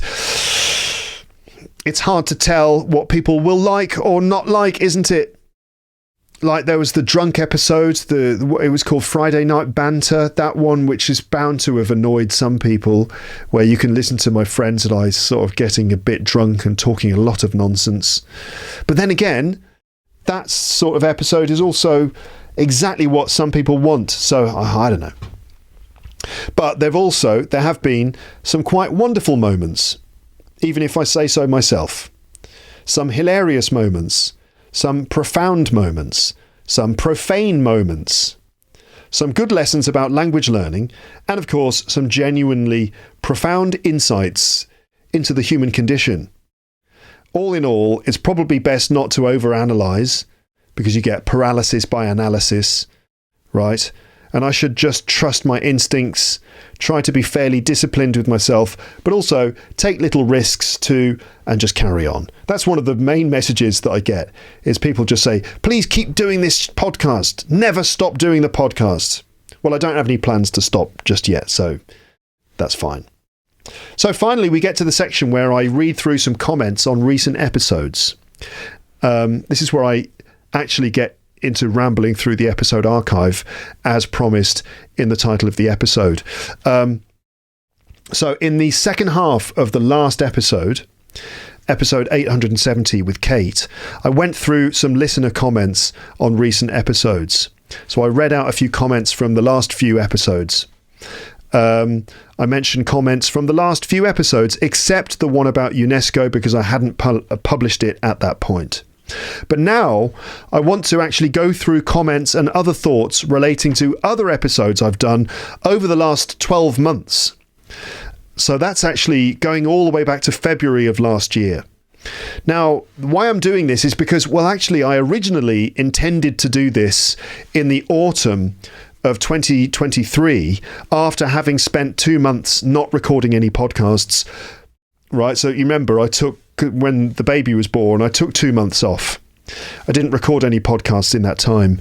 I did go through the episode archive and update all the pages, but I didn't record any episodes. But I did read lots of comments that came through, right, on holiday and stuff. I still was getting those comments. I was watching those comments and reactions come in and wanting to reply to them or add my thoughts. And so I didn't make a note. I sort of wrote down a lot of my thoughts in relation to a lot of the comments that came through on episodes last year. But then I didn't actually get round to doing it. I didn't get round to recording that episode with all of those comments. So here it is now. Now, I probably won't talk about every single episode I've done in the last 12 months because that's too much. That's too many episodes. I've published over 50 episodes in that time. I can't, give comments on all of them because we'd be here all day. But so let's just go back a few months and I'm going to read out listener comments, give my responses to them, and also give my thoughts in relation to those episodes as well. So hopefully these are episodes that you've listened to. If you've been listening to the podcast for at least a year, you should be familiar with these episodes and you've heard them. So this is kind of like a retrospective of a year in podcasting. Okay, and we start with episode 809, which was called Toilets, Titanic and TikTok with Amber and Paul. Published on the 1st of February 2023. This was a lot of fun.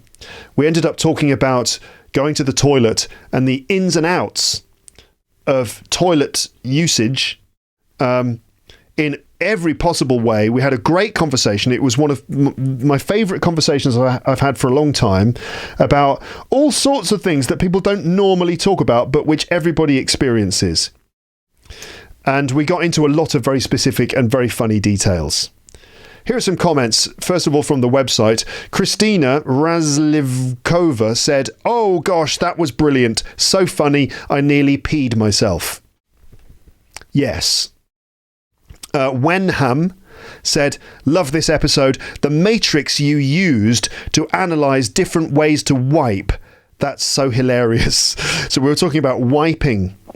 For example, wiping from the front or wiping from the back, wiping sitting down or wiping standing up. This was the matrix. And there's, I think, how many possibilities? 8 different possibilities? 4 possibilities. Wipe from the front sitting down, wipe from the front standing up, wipe from the back sitting down, wipe, right. Anyway, the wiping matrix. What about YouTube? Here are some top YouTube comments, which are difficult to read because this screenshot is small. But Ezra, who is a regular commenter, said, "That was absolutely the most amazing toilet conversation I've ever encountered." Explore in Subria did 3 laughing emojis and then wrote this: "I was hiking in the mountains while listening to the podcast. Fortunately, there was no one else around seeing and hearing me laughing out loud all the time." That's nice. That's one of my aims for this podcast, is to make people laugh out loud. Josue Garcia said, "I just can't get enough of these guys. They crack me up so bad. Love the Amber and Paul episodes." Victor Tai said, "This is the best English learning/listening podcast ever." Thank you, Victor. I don't know how to say that. Biel. Anyway, "I've been following this podcast for ages. Absolutely helped me to improve my listening pronunciation skills. Highly recommended." Fantastic. So that was nice. People like that. It's difficult to know when you're going to capture something like that, but the only way to do it is to get the right people in the right place at the right time, in the right mood, and get the right topic. Or you don't even need to choose the topic, you just somehow just let it happen. You have to be willing to kind of take the risk to just open yourself up to talking about anything at all, and just hope that you end up in something specific enough and interesting enough that it becomes entertaining and revealing like that.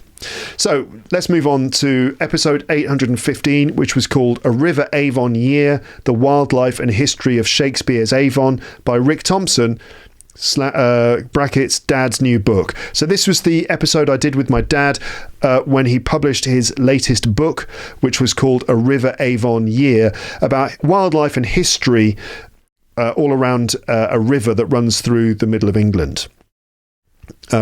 Pierre from the comments section wrote this. He said, "Hello Luke, very nice to see you next to your father in front of his house. The book looks very interesting. I wish him every success in selling his book." My dad's been selling, the book's been selling fairly well. It's a self-published book, so it's never going to be, it's not being I say it's not being featured in the windows of bookshops, but I think actually it has made it into a couple of bookshop windows. But the book's doing fine, and he's currently working on another one. I think that might be finished this year, in fact. And obviously I would get him on the show to talk about that as well when it's done. So thanks for that comment, Pierre. We've got the cover of the book. We see two kingfishers, an illustration of these two birds, beautiful birds, over the river. My dad actually did this illustration himself. He's a very talented artist, as well as all the other things that he can do. The book is available, by the way, from any good bookshop, and probably some bad ones. A River Avon Year by Rick Thompson. There's also Park Life as well by Rick Thompson. Two of his books. More comments, this time from YouTube. These are top comments from YouTube. Juan Manuel Fabres Briones 5378 said, "Your father can tell the difference between the sound of police and ambulance sirens. That's a great start, showing one of those abilities you can only gain through attentive observation and, of course, time. Marvellous." Yeah, there was a moment in the episode when there was a siren, and I said, is that the police? He said, no, that's an ambulance. So he can tell the difference between a police siren and an ambulance siren. And Juan Manuel says this is one of those abilities you only gain through attentive observation. Yeah, my dad is a very observant person. He loves to go out and observe things in nature, but also in the human world as well, apparently. And comments, responses to that. Elias said, "I really believe that Luke's father can easily distinguish the flight sound of a swallow from the flight sound of a finch, no doubt." I think, you know what, he probably can. If a swallow flew over his head and like a chaffinch flew over his head, I'm pretty sure he could tell the difference between the two sounds. Valentino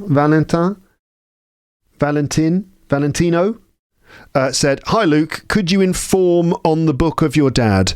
The way your dad tells story is almost engaging." Not almost engaging, you mean very engaging. If you say it's almost engaging, that means it's not. It could be engaging, but it's not quite. I think you mean it's extremely engaging or very engaging. So, well, I've told you the name of the book. A River Avon Year. Interesting you get that comment. Could you tell us about the book of your dad? Well, yeah, the entire episode that you're commenting on is all about the book. So have you been listening to it? And also the title of the episode is also the title of the book. It's always funny when you get comments like that. We're just like, sorry, what? Then moving on to the next episode I'm going to talk about, which was an audio only episode, which happens sometimes, only available in the audio version, and it was called Studying in the UK, Realities, Opportunities and Advice with Lioba Berndt. So this was an episode all about studying at university in the UK, with loads of advice about student visas, funding your studies with scholarships, extracurricular social activities and opportunities at the Students' Union and more. And it featured a conversation with a German student studying a master's degree at UCL in London. So that was an episode all about that, studying in the UK. You can find it in your podcast subscription in a podcast app on your phone. So it's not on YouTube, that one. It was published on the 15th of March of 2023. And so, yeah, it was nice to revisit the subject of university and studying at university, and it's packed full of advice. So if you are thinking about studying at university in the UK or applying for it, listen to that episode. It's got loads of really good advice in it.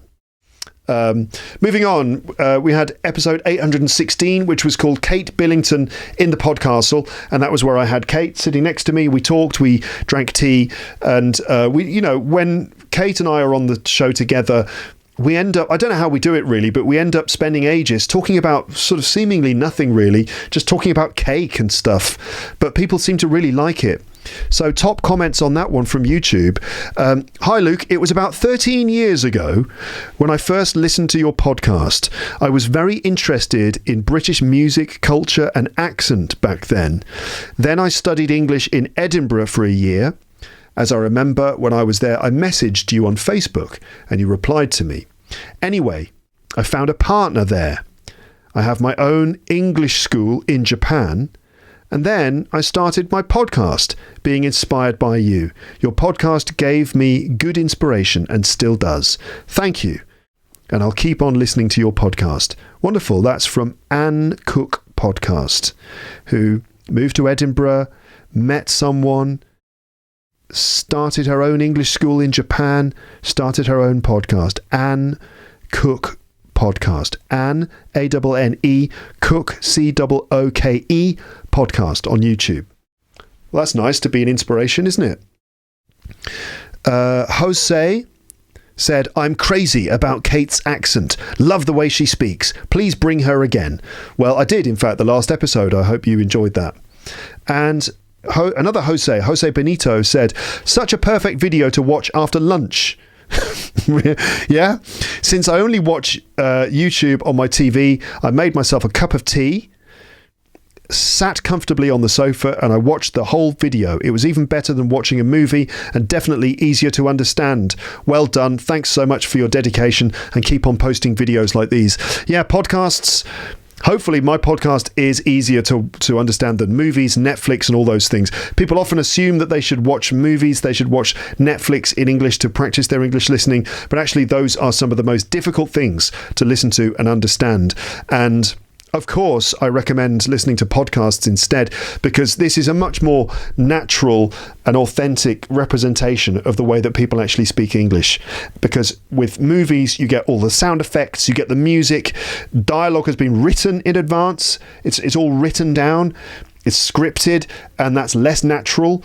And also the way that the dialogue is recorded with little microphones, which are pinned under the clothing, or boom microphones, you never really get such a clear representation of the voice in a film.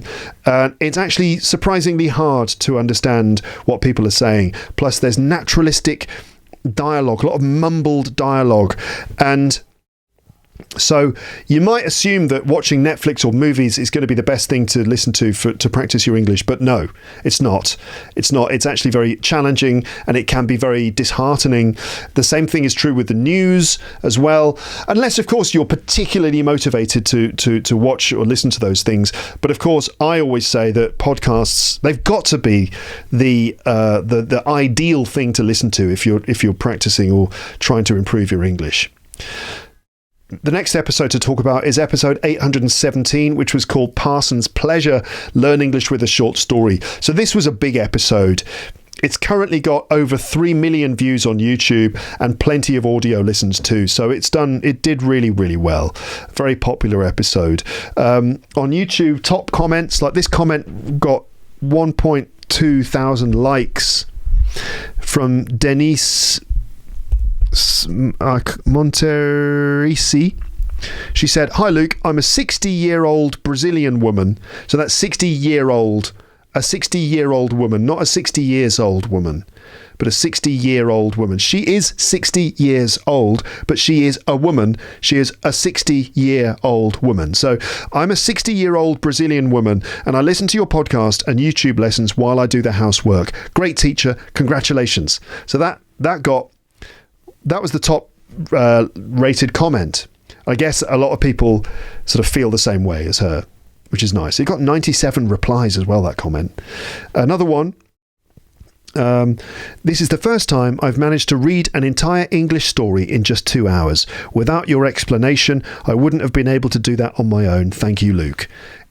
You're welcome. It's nice to be able to help people to read and enjoy stories in English. Another comment, Nana Huang. Hi Luke, I'm a mother from Taiwan.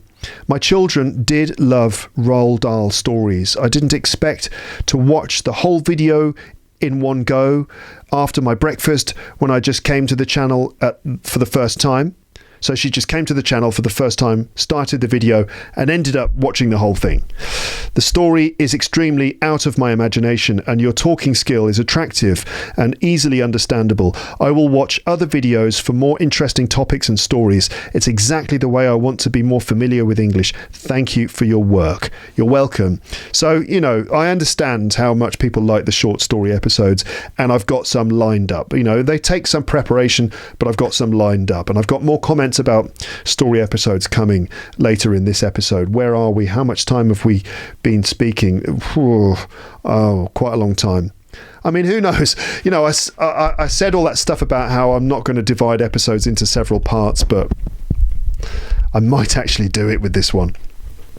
Let's see. Let's just keep moving forwards. Episode 818 was called Monster Bogey with Anna Brooke.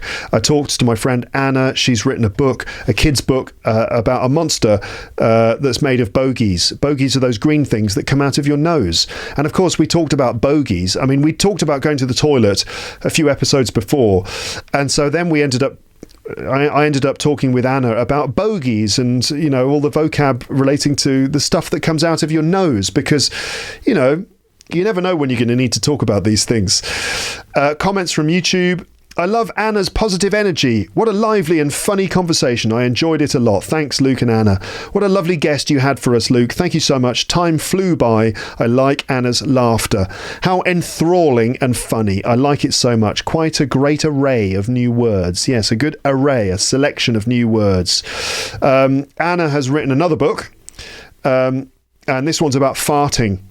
So I think that, you know, I'll need to invite her on, and we need to have a good conversation about gas, which some people will think is wonderful and some people will not. But, you know, again, what can I do? I can't account for all tastes, can I?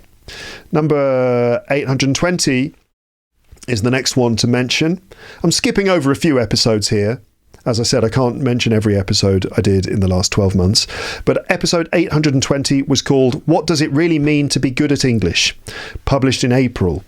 So this was an episode inspired by my conversation with Santi from OUP, Oxford University Press, which was one of the first episodes of last year. So Santi, if you remember, is Spanish, but he speaks English at work in a top job at Oxford University Press. Some people listening to that episode just couldn't help themselves, and they had to point out various errors that Santi made in English. They had to sort of cut him down to size, and they had to point out and flag up little mistakes that he was making in English, like his accent and other things. Because people, you know, do that. People get triggered by, you know, when people are listening to a podcast like this, which is for learning English, everyone's focused in on the English. And they do this with me as well. For example, if I overuse certain filler words, like if I say the word like too much or other little filler phrases, people start to focus in on those things. And when you focus in on those things, eventually you can only see those things. And it's really a waste of time. Because talking about filler words, every single language has filler words, and everyone uses filler words. And if you only listen for the filler words, then you'll only hear the filler words and you'll just drive yourself mad. So, you know, you've got to try and filter these things out and just try and focus on the actual substance of what people are saying, instead of just getting needlessly irritated by little details.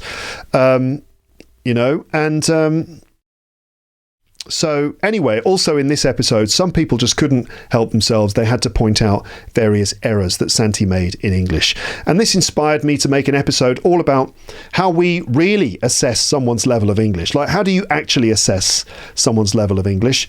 And how it's not just about speaking with a British accent, making no errors, or using fancy vocabulary and idioms. It's not about those things. It's more about being adaptable, making connections, and being able to achieve measurable results in English, for example, in a work environment. There's even more to it than that. And I wanted to talk about, how do we assess English? How do professional English teachers and examiners actually assess people's English? It's not just about nitpicking over little errors. So that's what that episode was all about. And I went into quite a lot of detail about it, including exploring assessment criteria from IELTS and stuff. And I got a comment on YouTube from Keith O'Hare from, I think his channel used to be called IELTS Speaking Success. These days it's just called English Speaking Success. So I got a comment from Keith on that episode. And Keith said, "How did I end up spending 1.5 hours of my Saturday morning listening to this? Amazing, Luke. Thanks for this video. Your delivery is totally absorbing, as is your humour. And I found the topic and opinions fascinating. I actually skipped breakfast and now have to go straight to lunch. Wow, now that is high praise indeed, and I was very flattered to receive that comment from Keith. It meant that he skipped breakfast. He just listened to my episode and was completely absorbed in it from start to finish. So that makes me very proud. Obviously, it's nice to get a comment from a colleague, let's say, like that. It's also nice to get similar comments from listeners too. Here are a couple of comments from the website. Magdalena said, "Thank you for this episode because it's very useful. I like that your guests are from different parts of the world. I can't believe that some people, and what is worse, learners of a foreign language, criticise another man who is a non-native speaker for the fact that his English is not 100% perfect. The episode with Santi was great. Thank you for your work, Luke." Right, that's the kind of attitude I'm looking for. Arik, who is a regular commenter, but we haven't seen comments from Arik for a while. Arik did reply to that comment. He did write a comment to that episode. He said, "Those people who love pointing out language mistakes are the main reason which prevents others from speaking. It might ruin someone's confidence. Are we perfect in our native tongue? I haven't met any living person who can use Polish correctly all the time." Yeah, it's true. It's true, isn't it? I don't know why people feel the need to do that. If they hear someone speaking another language, like a second language, why do people have such a high level of intolerance for error in that language, especially when making little mistakes is not the be all and end all of using a language effectively? I don't know. I wonder what that is. Is that like an insecurity? Is that like a personal insecurity that when you hear something that is less than perfect in your view, that you have to point it out? Does that make the person feel better about themselves? What is that? There must be some psychological explanation for that. Anyway, let's move on. I think it was episode 821. It was called A Springtime Ramble. And a lot of people listening to that episode wished me congratulations because I talked about the upcoming arrival of Child 2, right, who was born a few months later. A lot of people in the comments section also told me that they weren't skeletons, which is always nice to know. I'm always blown away, I have to say, I'm always blown away by people's enthusiasm for my rambling episodes. It's just really great. And I mean that from the bottom of my heart. I can't really begin to say how happy it makes me, I have to say, that people enjoy my episodes. It really, really means a lot to me. There have been times in my life, in my career, when I have felt completely lost. There have been times, lots of times when I've felt really, really lost. And that's like years into my teaching career, wondering what I'm doing, wondering if I'm doing the right thing, wondering if I'll ever find my place in the world, wondering how I'm going to try to find some level of success and job satisfaction. And then here I am, I get the chance to do this, which is, I guess, what I've always wanted to do. And people enjoy it. And they tell me that they do. That's incredibly wonderful, and long may it continue. A couple of comments from YouTube. I've been one of your constant listeners to your podcast in the last 2 years. Can you imagine that last week I was interviewed by a panel of 3 British people? They told me that I speak with a British accent, asking where I learn or if I've ever been to the UK. The power of listening. Thank you, Luke. You're welcome. Abdiki. Patricia BP said, "Keep rambling episodes. It's one of the best. Ramble. You're so spontaneous and natural. Seriously, I could spend so much time listening to just this rambling that makes me laugh and also makes sense." Okay, all right, good. Episode 832 was called Sherlock Holmes, The Red-Headed League. It was Learn English with a short story. the story was, a fairly long short story. A comment, I think this is the most popular comment on YouTube. The combination of Sherlock Holmes and your magnificent voice is just perfect. I love it. Thank you a lot. So that Sherlock Holmes one, this is a fantastic story. Now, they all are. All of those Sherlock Holmes stories are fantastic and a joy for me to read out. It seems that most people enjoyed it too. The story episodes are usually popular. So I'm now going to give my comments on story episodes a little bit. So the aim of that Sherlock Holmes story was to let you enjoy some older literature, and I really love doing some acting on the podcast as well. Let me talk about pros and cons of this kind of episode, meaning old stories which I read out but don't stop to explain all the vocabulary. So that includes the Sherlock Holmes one and probably the Christmas Carol one as well. So I mainly just read out parts of the story, stopped to explain, and then continued the story, stopped to explain. But just to explain the story, I don't actually go through each line and explain bits of vocabulary. So just reading the story, explaining the events, but not explaining the language. So pros and cons of that. So in terms of pros, in terms of advantages, like I said, it's just a pleasure, and I hope that my acting / voiceover work can bring the story to life, and some explanations from me can help. You get some culture in the form of some classic literature. It's immensely enjoyable. And I think it's really healthy for your English to just listen to something in detail with enjoyment for over an hour. Plus, you can get the PDF with the text, so you can check language, you can read it yourself, you can record yourself doing some parts, or all those other things. So those are the pros. In terms of the cons, like the drawbacks, the negatives, the language is quite old-fashioned, right? Because those Sherlock Holmes stories were written over 100 years ago. So the language is a bit old-fashioned, but this is not bad, really, as long as you're also consuming plenty of contemporary language too. So, listening to my podcast and listening to other podcasts and stuff, you get loads of contemporary language. So it's okay every now and then to kind of look at a bit of slightly old-fashioned language. Anyway, the language is not that old-fashioned, and I think that it's such sort of robust language that it's actually good for your English. I think it really strengthens it, because those old stories are written in such wonderful, beautiful English that it helps to kind of nourish your English, your modern English as well. Moving on, although these Sherlock Holmes stories are technically short stories, they're still pretty long for single podcast episodes. This one, The Red-Headed League, was about 9,000 words long. And I find that about 1,000 words in a story, more or less, is best for a podcast episode, because there's plenty of time for me to enjoy reading the story, for the story to have enough detail in it to be good, and for there to be enough time to explain some of the language in the story too, all within a reasonable episode length. So 1,000 words is the right sort of number, but those Sherlock Holmes stories tend to be about 9,000 to 10,000 words long.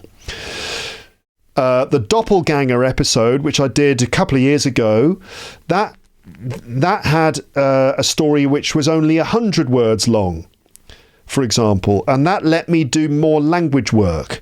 I could really get into the details of every bit of grammar in that story. So basically, a long story or a long short story means more entertainment but less language explanations and direct support for learners of English. And then a short story, like a short story, means less story-based entertainment but more time for language work.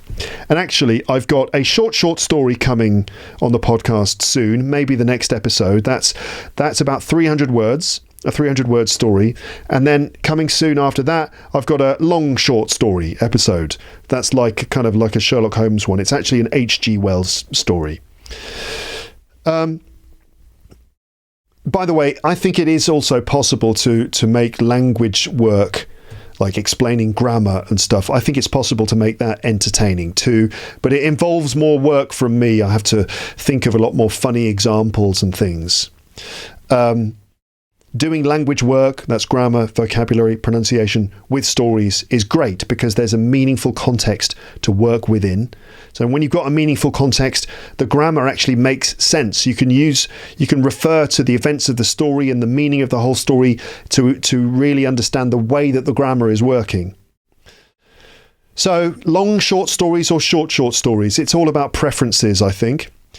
Some people prefer the direct teaching, that's explaining language directly, and some prefer the indirect teaching. That just means presenting the language, doing episodes like this, or long short story episodes, or conversations. That's just presenting you language.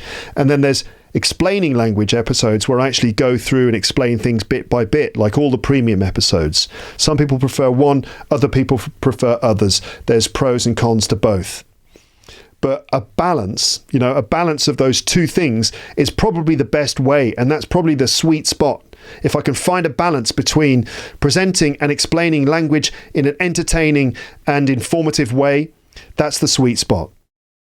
And for example, The Mountain had that right balance, that short story episode, and so did Parsons Pleasure. They both had that sweet spot. So, in these situations, I'm always looking for a good story, not too long, with enough room for some language explanations, and all done within about 90 minutes, I think, which is actually shorter than the average English lesson. That's the right recipe. So basically, I love reading stories, but a short story which is quite long, so that's a long short story, if that makes sense, like a Sherlock Holmes one, can become tricky to turn into a podcast episode for various reasons. Now, I'm still going to read more Sherlock Holmes stories on the podcast, though, and other long ones. For example, as I said, I've got another H.G. Wells story in the pipeline. But I just want you to know my thought process when making my content. That's kind of why I'm saying all these things. I'm just letting you into my thought process. Here's a comment again from Pierre on the website. And by the way, when I read this Sherlock Holmes story, right, the Red-Headed League, when I read that, what I did was I read it in sections. So there was like one section, then I stopped to recap what had happened in my own words, just to make sure you all understood the story, and then I continued reading the text, right? So that was my approach. Read the text, stop and explain, read the text, stop and explain, read the text. Don't actually explain specific words, just explain the main events. That's what I did. And now Pierre, a regular website commenter, bonjour Pierre, salut, because he speaks French. Pierre mentioned, as you might have guessed, because his name's Pierre, so what did you expect? Anyway, Pierre mentioned that maybe I could have just read the entire story in one go and then gone through it again, breaking down vocabulary like I normally do with short story episodes like with The Mountain. In fact, here is Pierre's comment. So Pierre wrote, "Hi Luke, here's my review.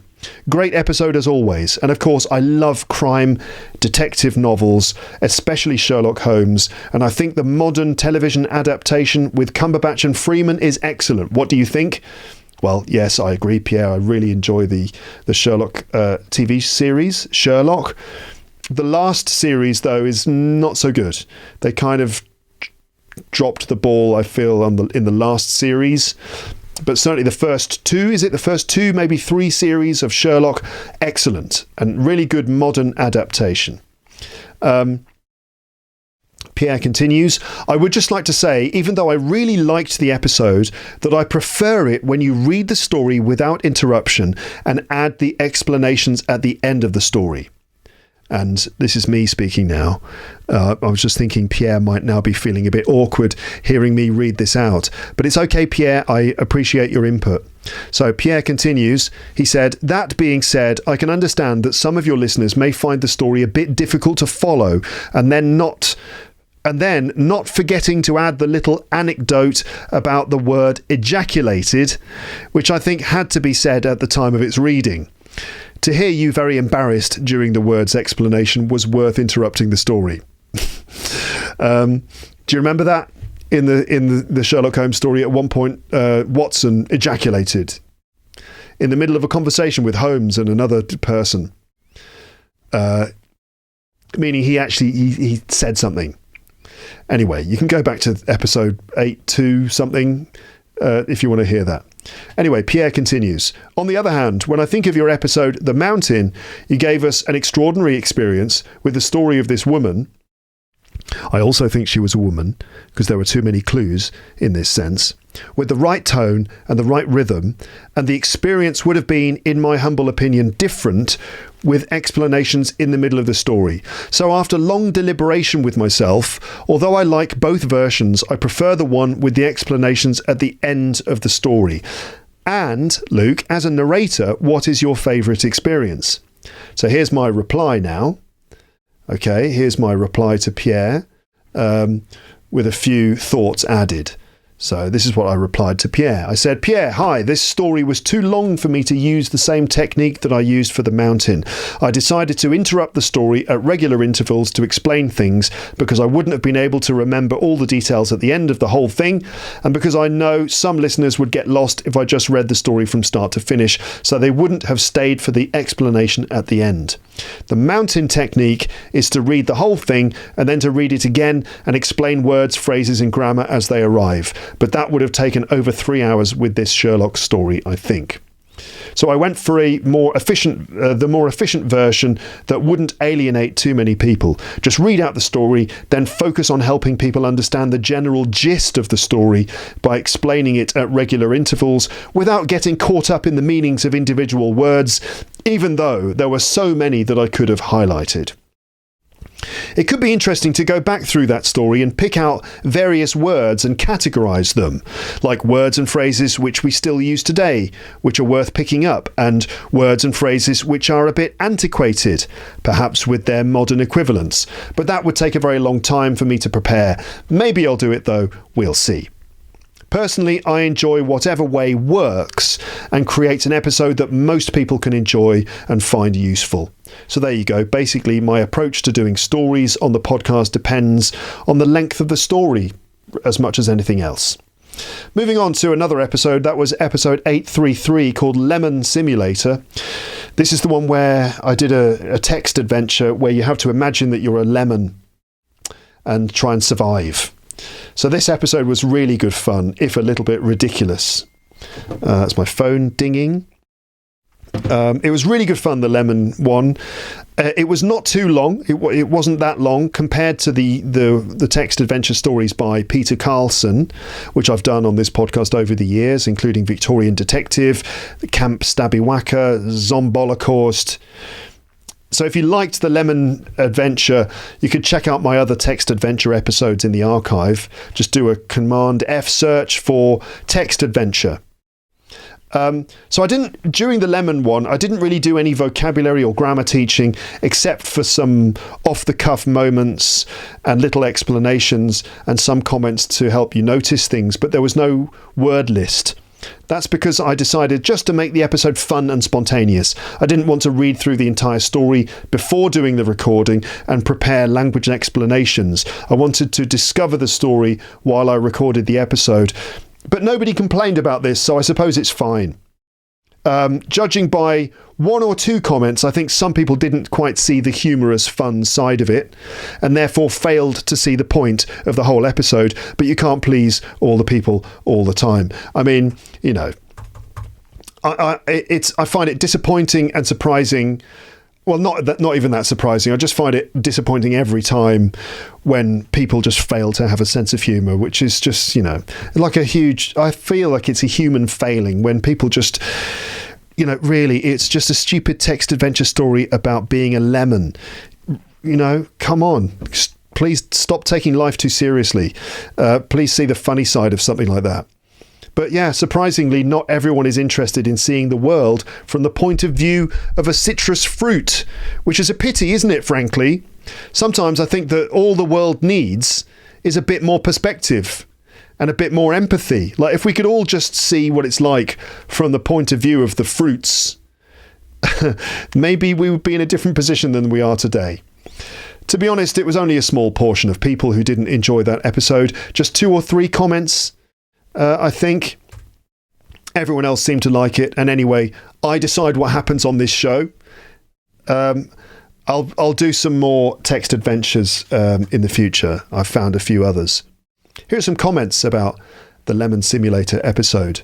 So from YouTube, this one got 78 likes. That's the best format to learn English. We can listen, shadow, analyse lips and jaw movements and retell the text. That's just incredible. Thank you for your work, Luke. That's from Maria. A comment, there's one more pretty essential point.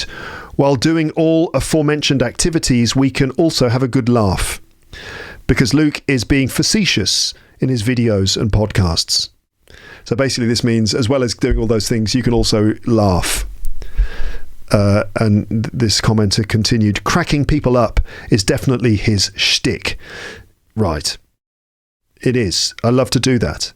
As I've said before, that's one of my aims, is to make people laugh on public transport. But being facetious, that's not actually the right word. Because facetious is a negative adjective. If you tell someone they're being facetious, you're criticising them, saying, you know, you're making fun of a situation when you should be serious. That's what being facetious means. So it's a negative phrase. So it should be really being witty or being humorous. That would be a better word. Another comment. The last 2 days I'm practicing shadowing with your stories on YouTube. It's helping me a lot to improve my pronunciation. I'm a big fan of Luke. Thank you, sir. Thank you. Hi, Luke. It's great to listen to every episode of the podcast which you produced. It really helps improving my English listening skills. It really helps to improve my English listening skill. Thanks a lot. And whatever your episodes are about, I love listening to them, focusing on interesting expressions. Thank you for your work, Luke. How nice. So again, yeah, facetious isn't the right word because it's pejorative. We would say, don't be facetious. We say this to criticise someone for making funny comments when they should be serious. A better word might be humorous or witty. So as well as helping you learn English, Luke likes to be humorous or likes to be witty in his episodes too. So as I said, I'm going to do more text adventures. Some of them are silly, some of them are serious. I simply enjoy doing them, and enough people enjoy hearing them for me to carry on. I also believe they're good for your English, because if you're able to follow what's going on, and if you take the time to read the text as well, that can be a great opportunity to work on your English if you're willing to do so. I do recommend that you do those text adventure stories yourself. With those text adventure stories, I always give you the link so you can play the game yourself. Read them, make your choices. It's a good way to reinforce the language that you've heard from me, and you can always read as well as listen. I always include the links to the stories on the website pages for those episodes. Now, something to mention here in relation to the lemon episode, the word sour or the word bitter. So here's one more comment from the lemon adventure. It was this. I said, my own comment was this. Hello, sour is a better word to describe the taste of a lemon, not bitter. So I made a mistake during the episode because I'm a human being, not a lemon, which some people rightfully corrected me on in this case. So I described the taste of lemons as bitter, but really the word is sour. S-O-U-R. Lemons taste sour. Sour, the word sour, is associated with acidity. Lemons are full of citric acid, so they taste sour. Now, things with a bitter taste include stuff like coffee, Guinness beer, dark chocolate, radish, the vegetable. Those things taste bitter. Now, the zest, the skin of a lemon can be bitter. And this is why we have a drink, which you can get in most British pubs, which is called bitter lemon, right? You can buy bitter lemon in the pub. And having worked behind the bar in pubs for quite a few years in my younger days, I've seen a lot of those bottles of bitter lemon, like Schweppes bitter lemon. I've seen millions of those bottles from selling them, but also getting big crates full of them and filling up the shelves with bitter lemon, counting them all out. We need 27 bitter lemons, bitter lemon. So I've got bitter lemon stuck in my head. That's probably why I made that mistake. So I guess the collocation is stuck in my head. But no, lemons are sour, right? So other things with a sour taste include lemon, lime, vinegar, Plain yogurt can taste sour, especially active yogurt, and fermented food like sauerkraut or kimchi. They can all have a sour taste to them. So sour describes a taste, but we can also describe other things as sour, and they're always negative. For example, listen to this list of example sentences with the word sour. Now, can you spot which of these examples describe a taste, like lemon, and which ones describe something else? So when does sour describe a taste, and when does sour describe something else? So number 1, the lemonade tasted incredibly sour, making me pucker my lips. Number 2, she had a sour expression on her face when she heard her husband complaining about her mother again. So, okay, number 1 is sour taste. The lemonade tasted sour. Number 2 is not about a taste, but it's more of a feeling. So a sour expression is like a feeling of displeasure on your face because she heard her husband complaining about her mother. So she got a sour expression on her face, which you can imagine, right? Number 3, the milk had gone sour, letting off a foul odour. So you open the fridge, take the milk out. Oh, the milk's gone sour. So that's about taste or smell. Number 4, his sarcastic comments left a sour atmosphere in the room. So that one is about an atmosphere, not about a taste. It's similar though, but a sour atmosphere is when, people have been offended, right? Number 5, the relationship between the two friends turned sour after they had a big argument. So that doesn't relate to a taste, it relates to a relationship going bad. But when something turns sour, that is related to a taste. Like when milk turns sour, it goes bad. Also, a relationship can turn sour. Number 6, his sour grapes comment showed that he was jealous of her success. Sour grapes, that's when you have got a bitter or sour feeling. For example, if one person gets a job that another person wanted, the second person might feel sour. They might have what we call sour grapes. Number 7, adding a dash of vinegar can lend a pleasant sourness to the salad dressing. So that's about taste. The economy took a sour turn as unemployment rates rose. So the economy, a sour turn, meaning a turn for the worse. The candy, the sweets, had a unique combination of sweet and sour flavours, so that's about flavour. Number 10, despite the sour start, their partnership eventually blossomed into a successful business. So there you go, that one is not about taste, like a sour start. So often sour can mean sort of like a resentfulness or a jealousy or a bad feeling, right? So there you go, those sentences showcase the word sour in various contexts, including taste, mood, relationships, and more. Okay. Let's move on then to another episode from last year. That was episode 834, which was called The Best Way to Learn a Language According to Research. So this was really a chance to talk about a lot of the issues and considerations relating to language learning, but this is a slippery subject. The title of the episode, The Best Way to Learn a Language, is a bit clickbaity, right? It's the sort of thing that just attracts people's attention. And although titles like that catch people's attention, I'm a little bit wary of them. I'm a bit wary of clickbait because they tend to raise people's expectations and also invite new people to my episodes, which can be good, but not always, because these newbies are often uninitiated in the ways of Luke's English podcast, or they are native English speakers who don't realise who my podcast is for, and they get annoyed by my comments and explanations, which they consider to be me just repeating myself or waffling, the poor fools. They don't realise this is the work of an innovative English teaching genius, using subliminal language instruction methods and techniques.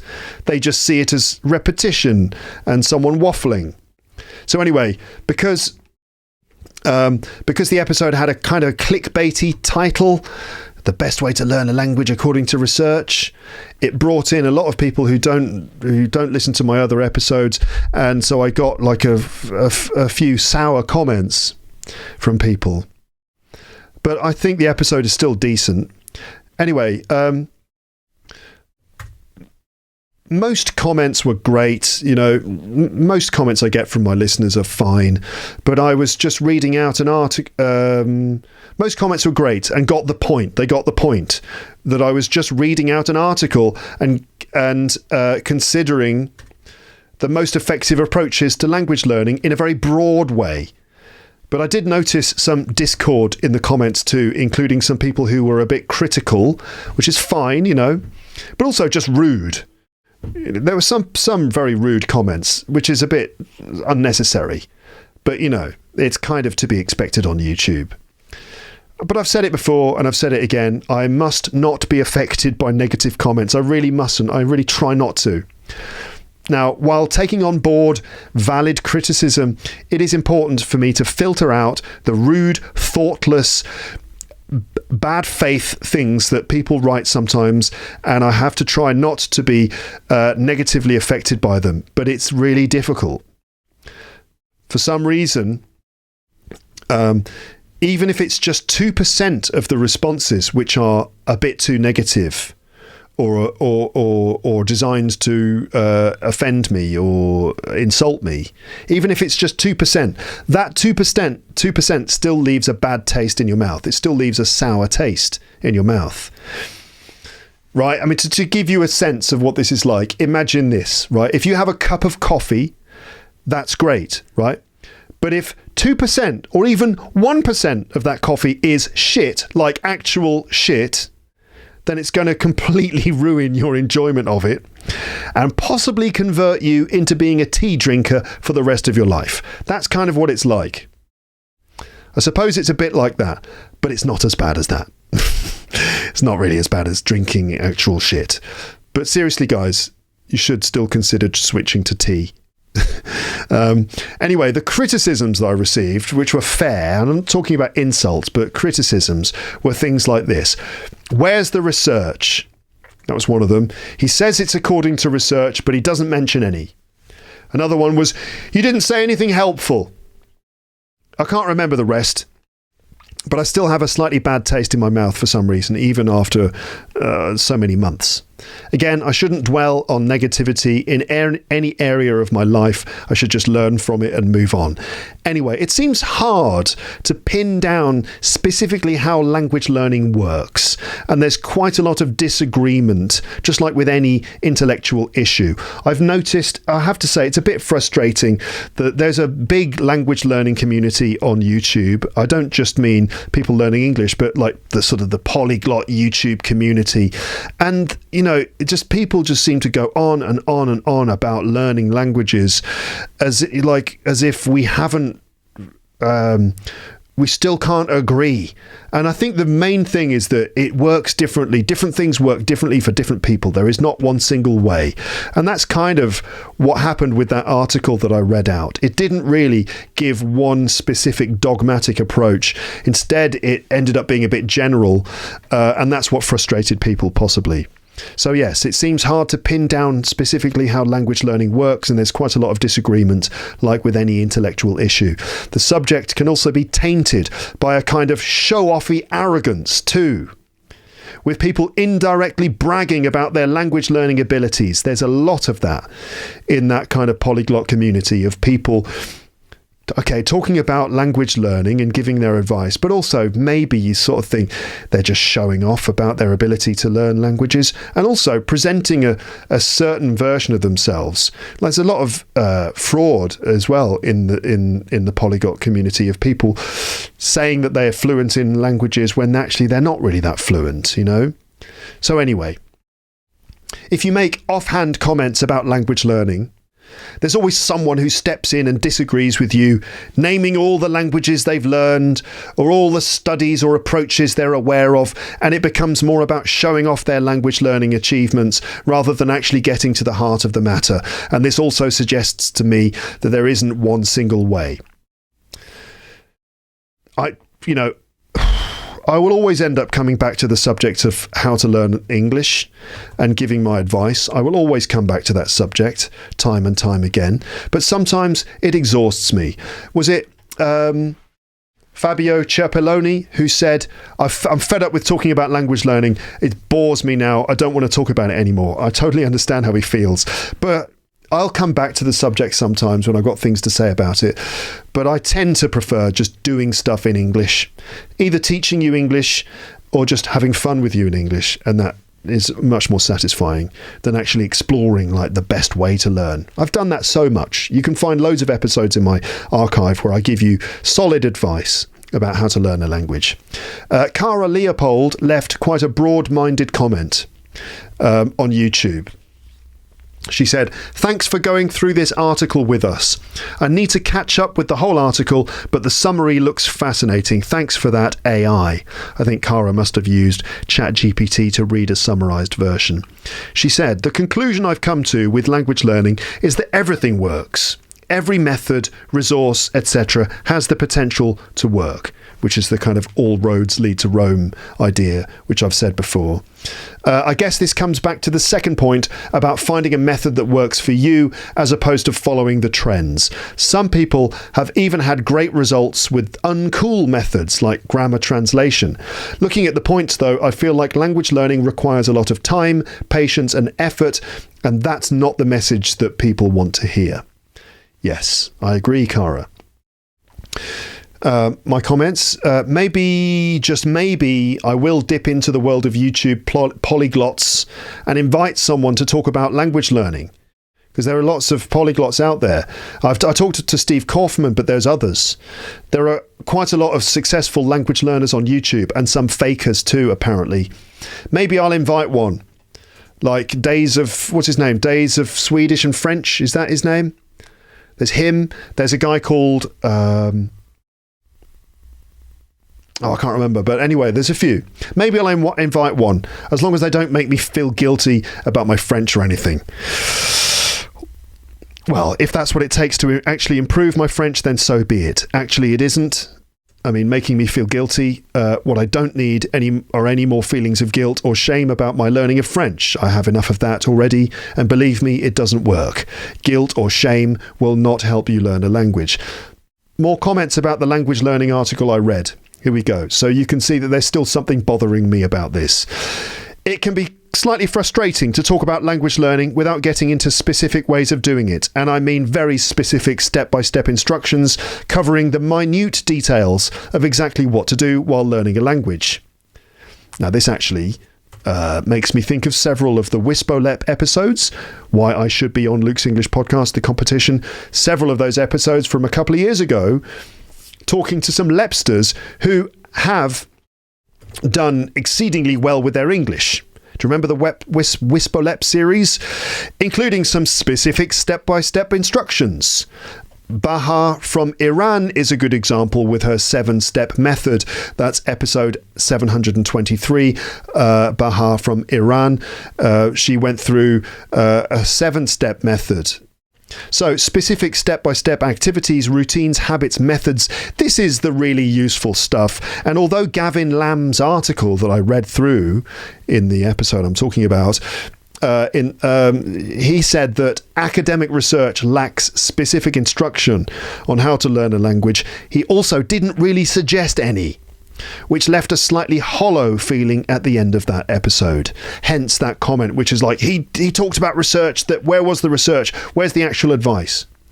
But I have given step-by-step advice before. Just delve into the episode archive. You can find other episodes where I give advice. You could listen to other episodes I've done in the past for specific tips, approaches and methods. In fact, I listed loads of them on the page for episode 834. Here are some of those titles.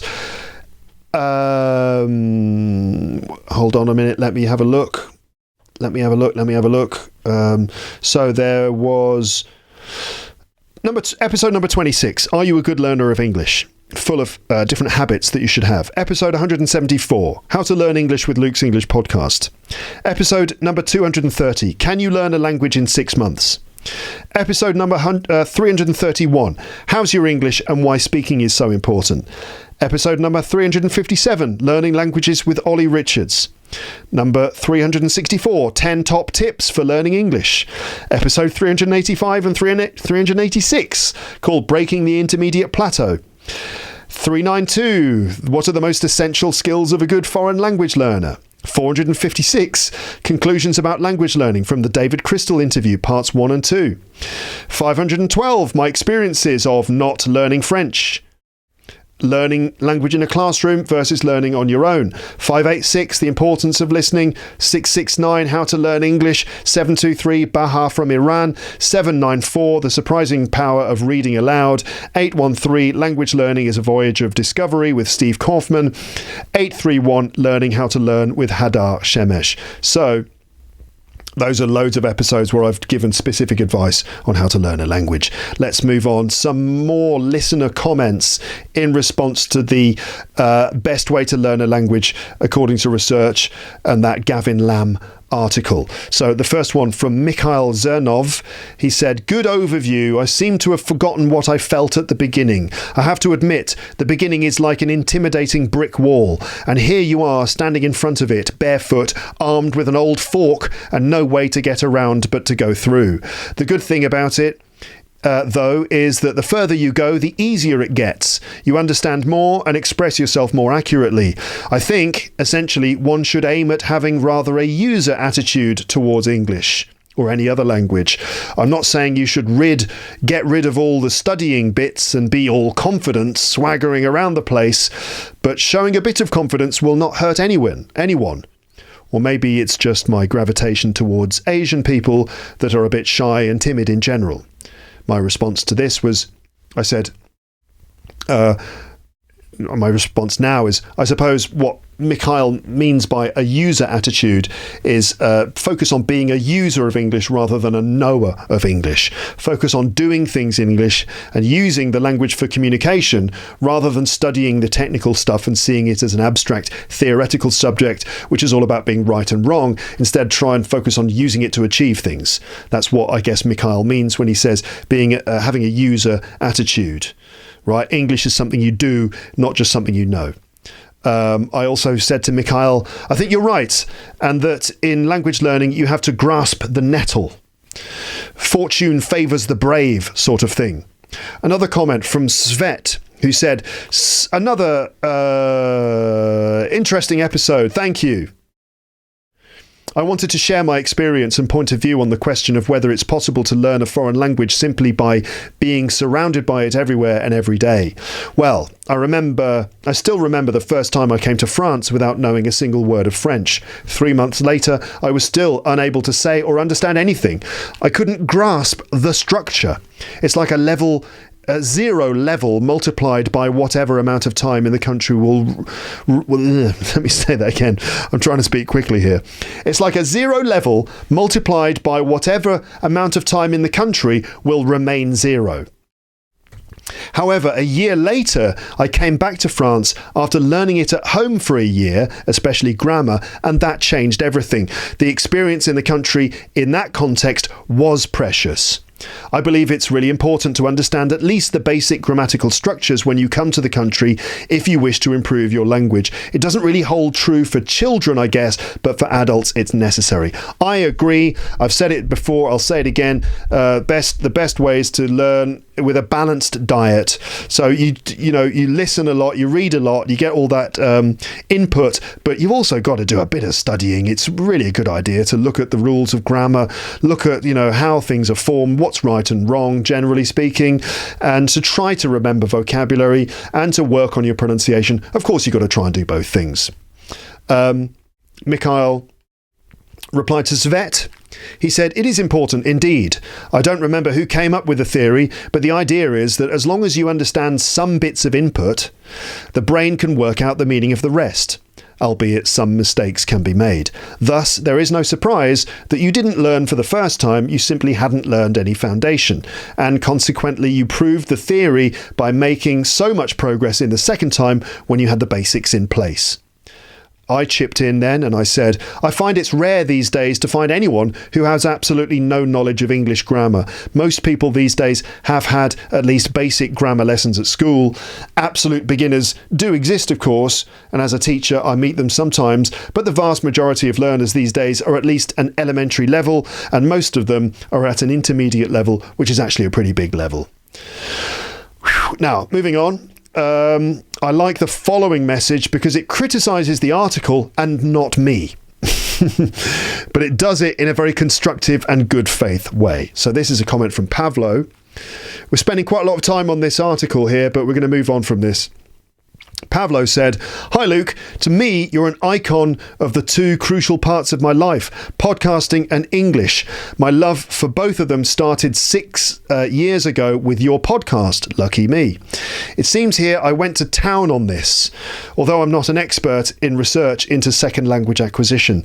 Still, I have 3 points on this article and 1 bonus point. So the first point, it's unclear to me how credible it is." This is Gavin Lamb's article, which was supposed to be a summary of all this research that he'd read about language learning. So, who's this again? Pavlo said it's unclear how credible it is. So he does not really believes it's all true. He said, "I didn't see any research on which it's based," which is a fair point. I didn't see any research either, I think. "It sounds more like some sort of common sense, and it seems there could be many more other articles stating different or even opposite ideas. This article was posted in 2014 in the author's blog when he was just admitted to the PhD program. Then he changed his field of research to environmental communication. So it seems that not so much research went into it, and we can't see the development or discussion of the ideas from this exact article." And he admits himself this article is a bit dated. He said it's a tad dated. Second point from Pavlo, "I like this trifecta and article itself. Specific purpose is very important indeed. Habits are crucial. Face-to-face conversation is what you try to achieve, so it's logical to do so. Great. I noted it all and will use it like an instruction in new language acquisition. Third, it didn't solve all my problems as a second language learner, actually fourth or fifth language learner. Basically, my aim sounds like this: how to learn language to a sufficient level for whatever it is you're doing, minimizing usage of time, money, and energy. So those are important things like time, money, energy. You've got to try and minimize that with maximum results, right? The most efficient way. Solving grammar exercises from Blue and Green Murphy is free. Is it free? You have to buy that book, you know. Does it help? Should I do them? There's a lot of them. What's the priority of different activities in my study? For example, is 1 hour of speaking better than 5 hours of listening? Is practicing reading better than writing? In what proportion should I do them to minimize expenses, to maximize result with no regard to expenses? Is reading a face-to-face interaction in context a good idea? If not, why doesn't it help? How about rote learning? Should I memorize some passages? Right? Face-to-face interaction for many learners is often prohibitively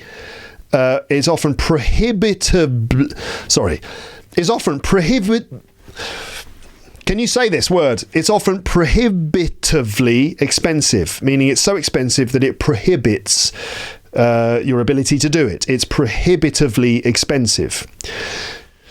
So, how much more time will such learners spend on second language acquisition without it? Or should they even bother?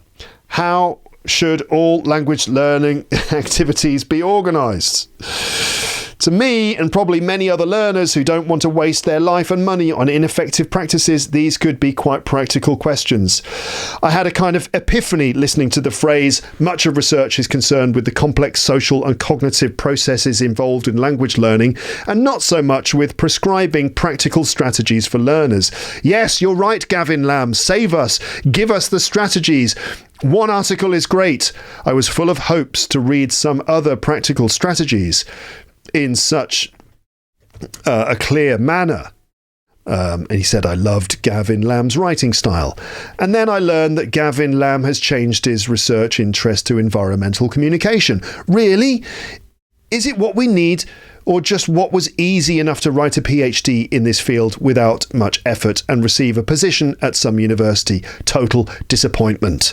I had only one guardian championing mere mortal learners, and now we lost him. It's a disappointment on a par with Game of Thrones finale and Brexit. Is no one really studying working practical language learning strategies? If so, why? Pavlo says, I realise the questions I mentioned might spawn dozens of PhDs, but humanity really needs them. Please, Luke, be our provider. There must be a better word, but I can't remember it in the world of language, effective language learning. Your provider, instructor, maybe. I wrote in response to that passionate comment from Pavlo, basically talking about how sometimes you can feel very directionless, and you know there's a dearth of clear advice on exactly what you should do, when you should do it, how much of it you should do. I wrote back and I said, great comment, Pavlo, and you raised very important practical questions. I also felt a bit underwhelmed at the end of Gavin's article, but didn't really comment on it during the episode. I agree. Where are the specific practical strategies he mentions? Damn, do I have to answer all your questions in an episode now? Pavlo said, nah, it's all right. You've been sharing your teaching advice for like forever. I can listen to any previous episode. Okay, thank you, Pavlo. And I refer you to that list previously of those other episodes that you could listen to for more specific advice, including step-by-step instructions if that's what you're looking for. Okay, moving on to episode number 837, which was called Describing a Car Accident in 15 Styles of English. I actually really enjoyed this one, and was something I'd been meaning to do for ages. And I hope that you agree that it was very instructive in terms of demonstrating the way that English changes in lots of different situations. I wanted to mention a graphic novel, actually, that was a big inspiration for me for doing that episode. The graphic novel is called 99 Ways to Tell a Story. Where is it? It's here. It's a graphic novel by a graphic novel artist called Matt Madden. It's called 99 Ways to Tell a Story. It's an exploration of storytelling that will amuse and delight you and inspire your own creative work. And basically, it's 99 different ways of telling exactly the same story in graphic novel format. The story begins...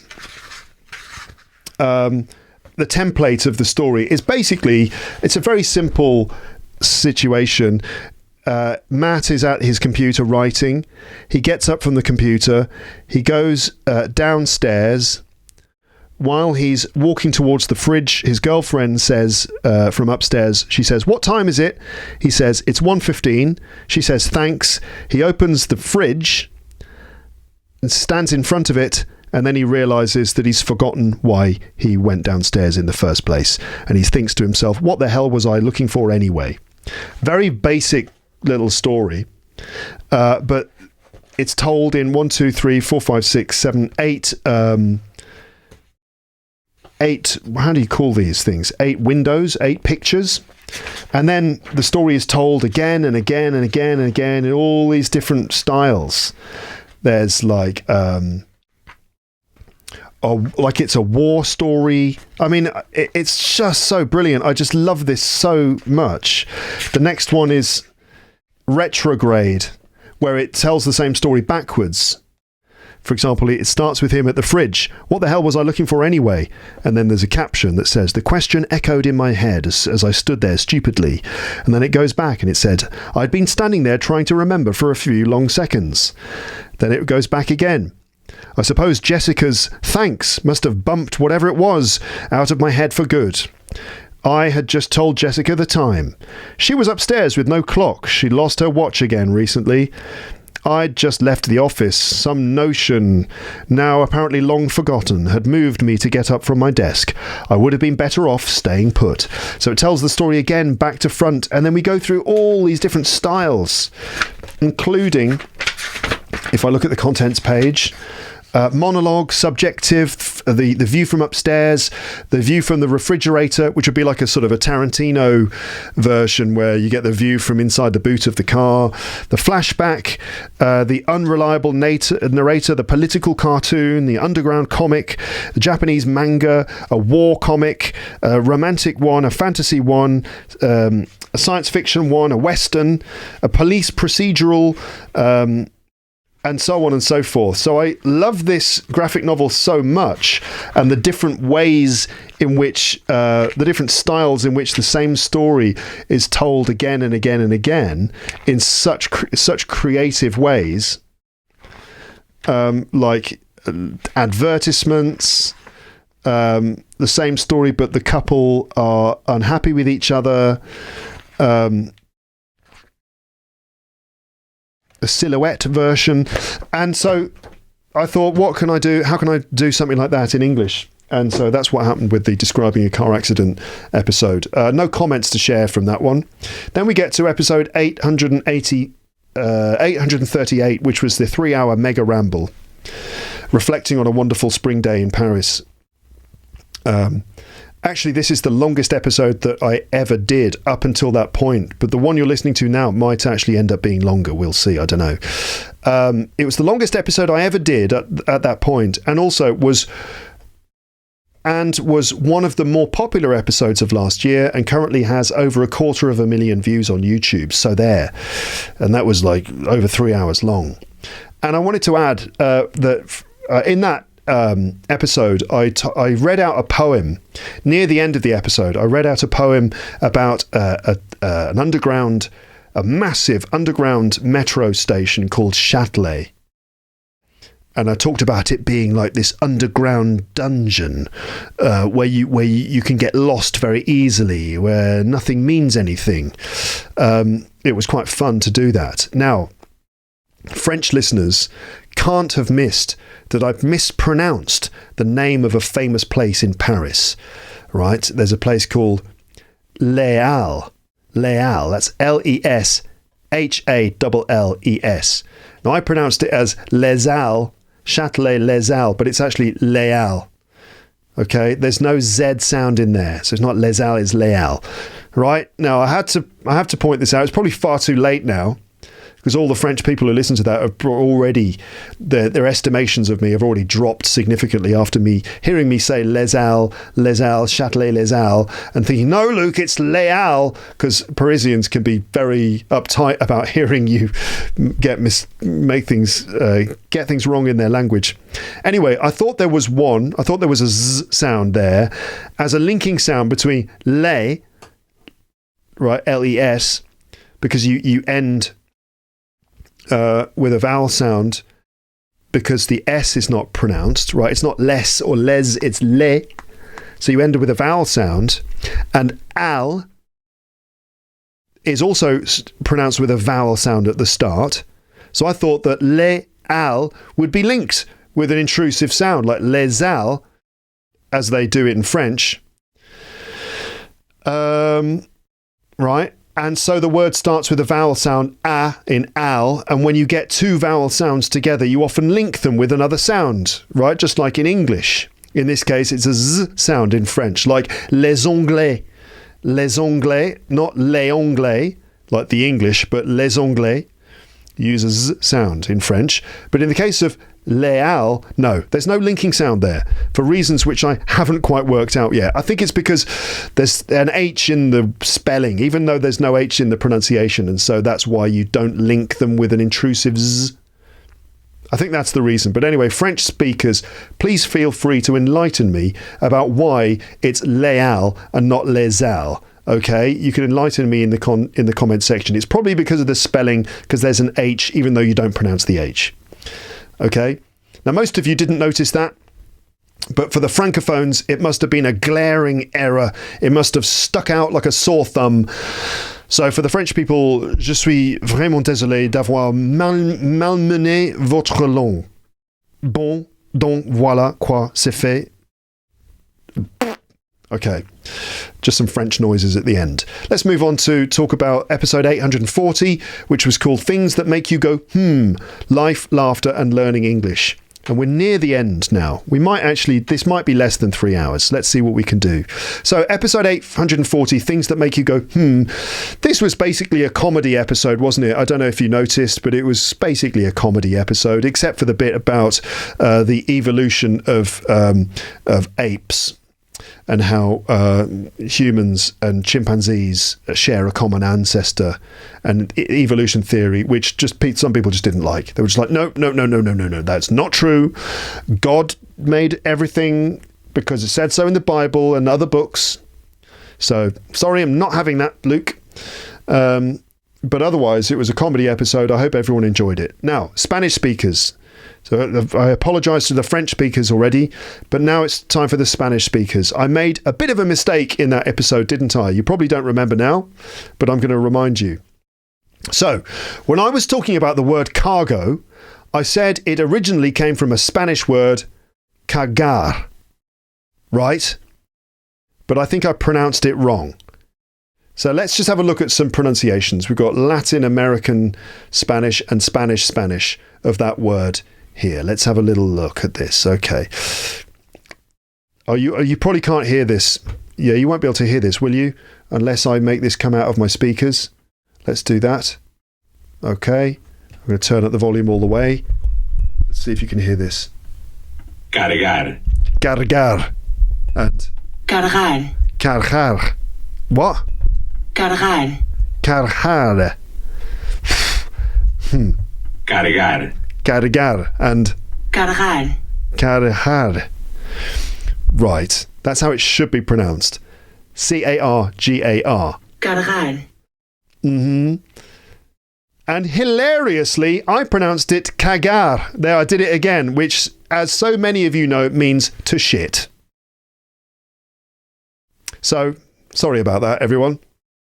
Now, I did get a couple of comments politely and funnily correcting me on that one, warning me that the verb has to have an R sound. That's an R sound, not an arse sound, in the middle. So just to be clear, cargo in English means to carry or to load, or it means a load of something. Like, for example, the cargo came in to the country on a boat, like some containers full of products or materials. That's cargo. It doesn't mean just some shit that you're carrying around. That would be far too casual and inappropriate in the world of international shipping if that's what they were saying. Like, yeah, the boat with all the shit is going to arrive this morning. Or, don't worry, your shit's going to arrive later. We're shitting all your shit to the UK as soon as possible, but there's still some shit we need to do before we can shit the shit over to you. Like, what kind of shit? Oh, just paperwork and stuff. Brexit shit. Or Brex shit. So, no, that's not the case. That's not what cargo means. Cargo just means stuff that you carry. But it still works somehow. But no, joking aside, sorry for getting that wrong, everyone, Spanish speakers. I have a strong ability to get foreign languages completely wrong on this podcast with embarrassing and hilarious consequences. So, cargar means to load or carry, and cagar is to shit. Okay. Now, to be fair, I still think that there is a crossover there in terms of meaning. Like, does anyone know where the toilets are? I'm carrying a load here. Do you know what I mean? So there is a kind of crossover. How do you say that? How do you say that in Spanish? Oh, God. ¿Alguien sabe dónde están los baños? Necesito cagar esta carga. No. Which means, does anyone know where the toilets are? I need to shit this cargo which I'm carrying. Has anyone ever said that before? I don't know. Is that possible? I don't know. Anyway, let's move on. We've only got a couple of episodes left to talk about. We're nearly at the end. Episode 842 was called A Summertime Ramble, and it was just before my baby son was born. I got some nice comments. Here's one of the top comments on YouTube. Paul K 480. Thank you, Luke, for showing this conversation with your daughter. That's right. I played a little chat with my daughter where she was a doctor, and she told me that my leg was a little bit broken, if you remember. She said, thank you for showing this conversation with your daughter. It was lovely. You can't imagine how valuable and important such content is for non-native speakers. When we learn English, we kind of try to dive into rather difficult things like watching news, movies, translating, listening to podcasts, or every time we attend lessons at school or university, we learn grammar and different topics, but we can't see how language is used in daily life, how family members communicate. It remains sort of a huge mystery hidden behind the curtains. I suppose this is why non-native speakers are able to discuss, say, business issues, but completely ruin a simple home conversation. And a couple of responses to that. Geeta said, very true. Even I used to feel this thing always. I can talk about academic things effortlessly for a few minutes, but find no words sometimes when talking to my daughter. And another user said, very true observation. I also have noticed many times that I can discuss politics or economics, but I'm not able to have a little talk about something insignificant. And of course, besides trying to overcome a barrier to high-level English, it's also vital to master the simplest one. P.S. Your English is incredible. That was in response to Paul's comment.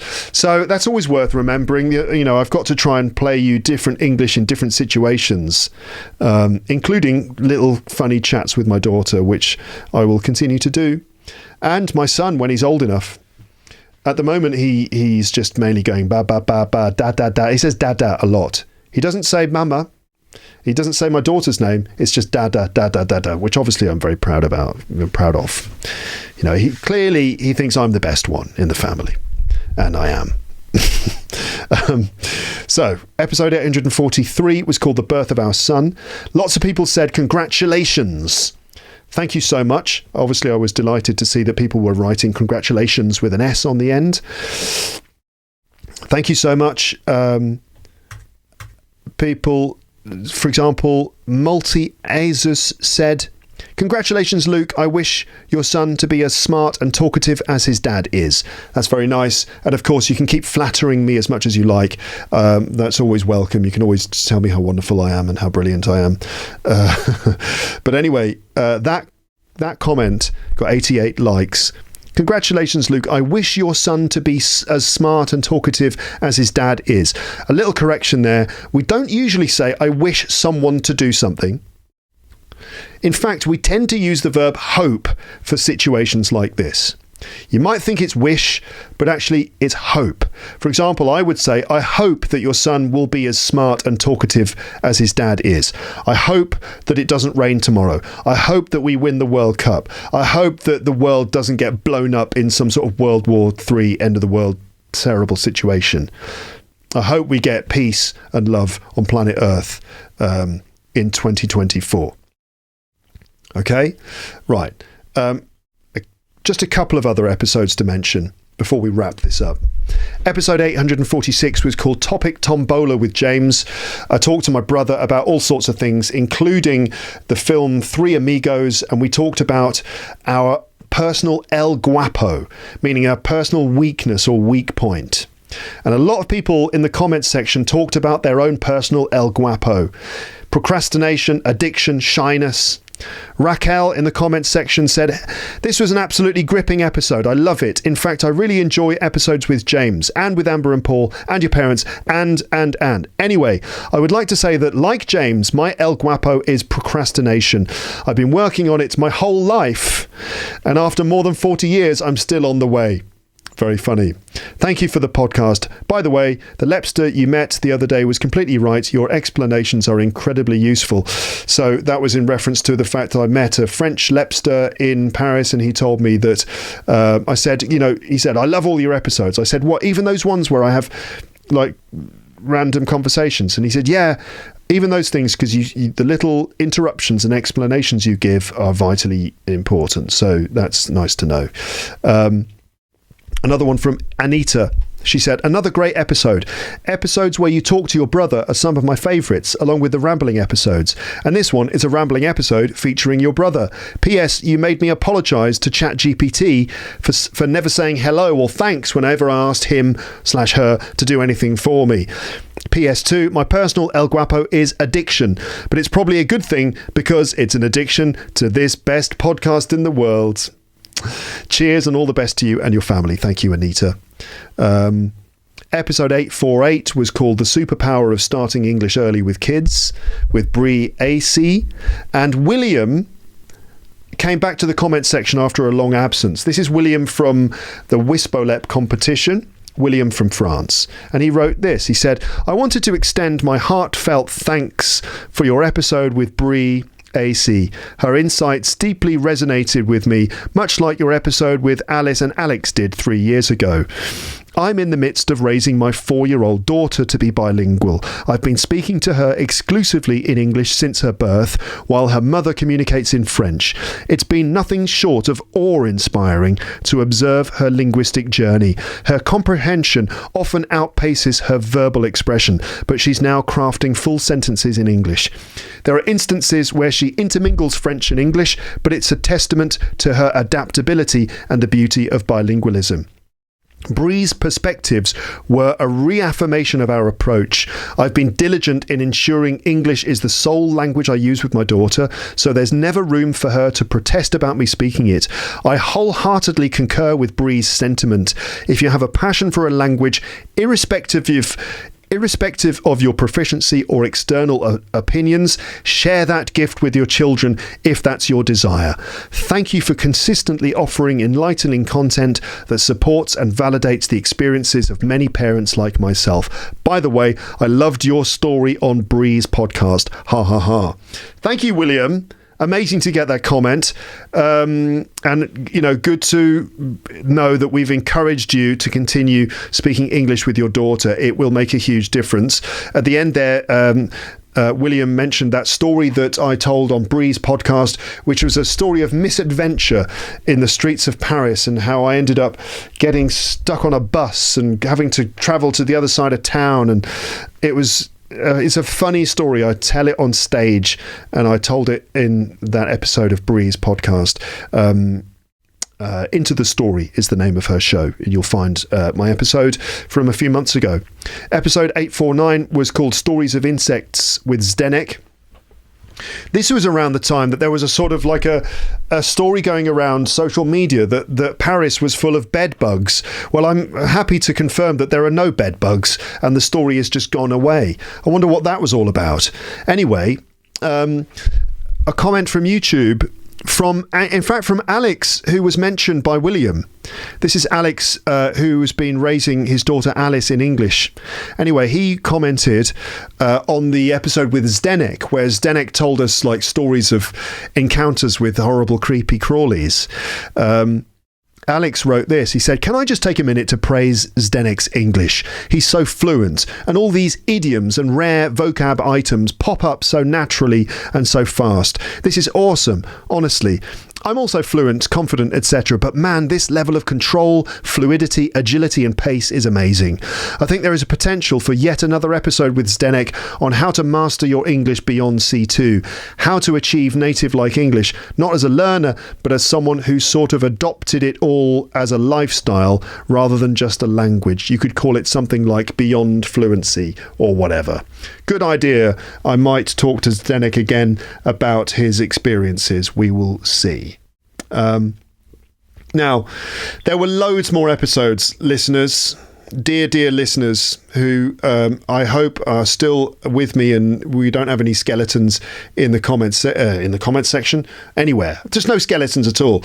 Listeners, there were loads more episodes that I published over the last 12 months. But as I said before, I can't talk about them all. I think I'm going to have to call it a day here.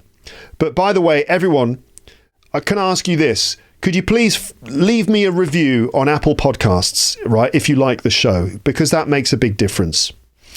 If you don't like the show, just don't say anything, all right? But also, if you don't like the show, what are you still doing here after nearly 3 hours? I mean, seriously, why are you still listening to me if you don't like the show? You know, go and bother someone else. Other podcasts for learners of English are available. Did you know? Of course you knew. Let me list some of those other podcasts for learners of English that you could listen to if this is not your cup of tea. So we have, here we go, deep breath. The Rock and Roll English Podcast, the Level Up English Podcast, the English Like a Native Podcast, the British English Podcast, the UK English Uncovered Podcast, the Brit Lingo Learning Pod, the British English Binge, Grammar Rules Britannia, British English Tales from the British Isles, British English Boot Camp, English Isles Idioms Insights, the Brit Speak Breakdown, the English Pronunciation Meltdown, British English Explorers, Queen's English Quest, the British English Invasion Podcast. What the hell are they talking about? AKA the British Accents Podcast. Whatever you do, don't say this, aka the English Anxiety Podcast. The Brexit English Podcast, only available in the UK. The Britain First Podcast, Language Edition. The Colonial English Masterclass. The Beer, Blokes and British Banter Podcast. The Billy Bollocks Britcast. And Pip Pip, the Proper Pronunciation Pod.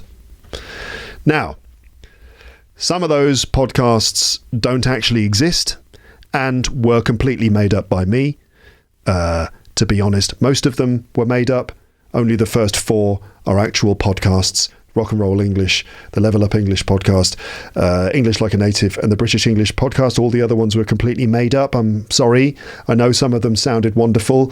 Like, for example, what the hell are they talking about? AKA the British Accents Podcast.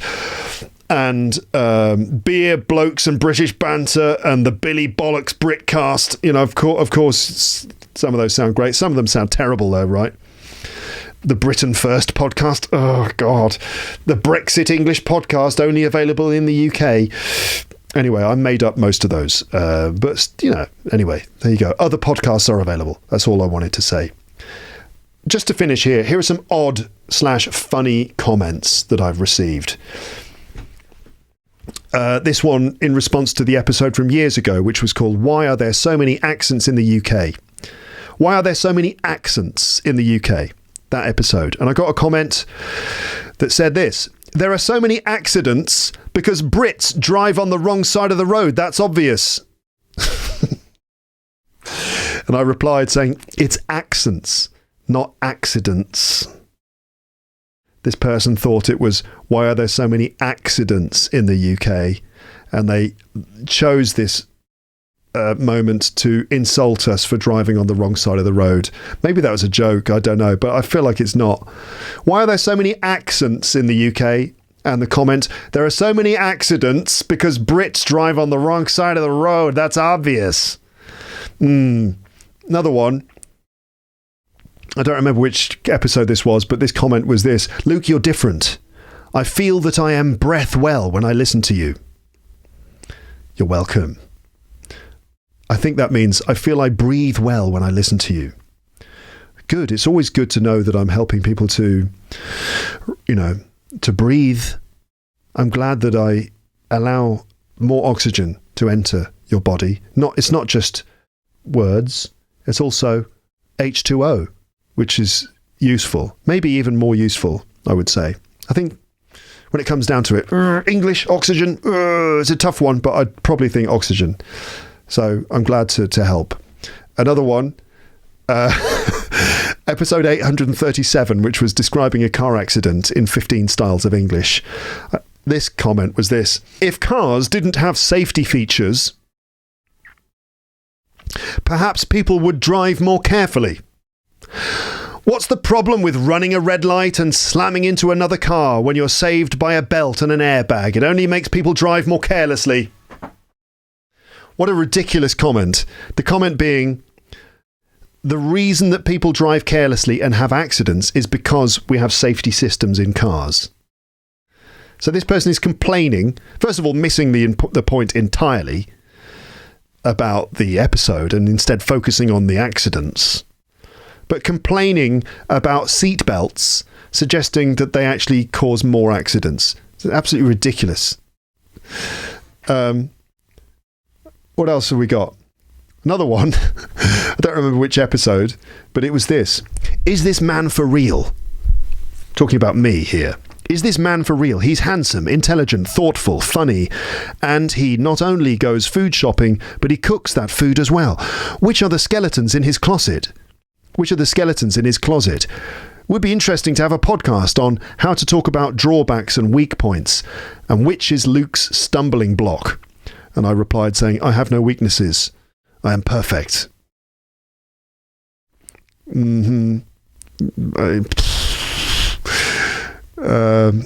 Yeah. I have many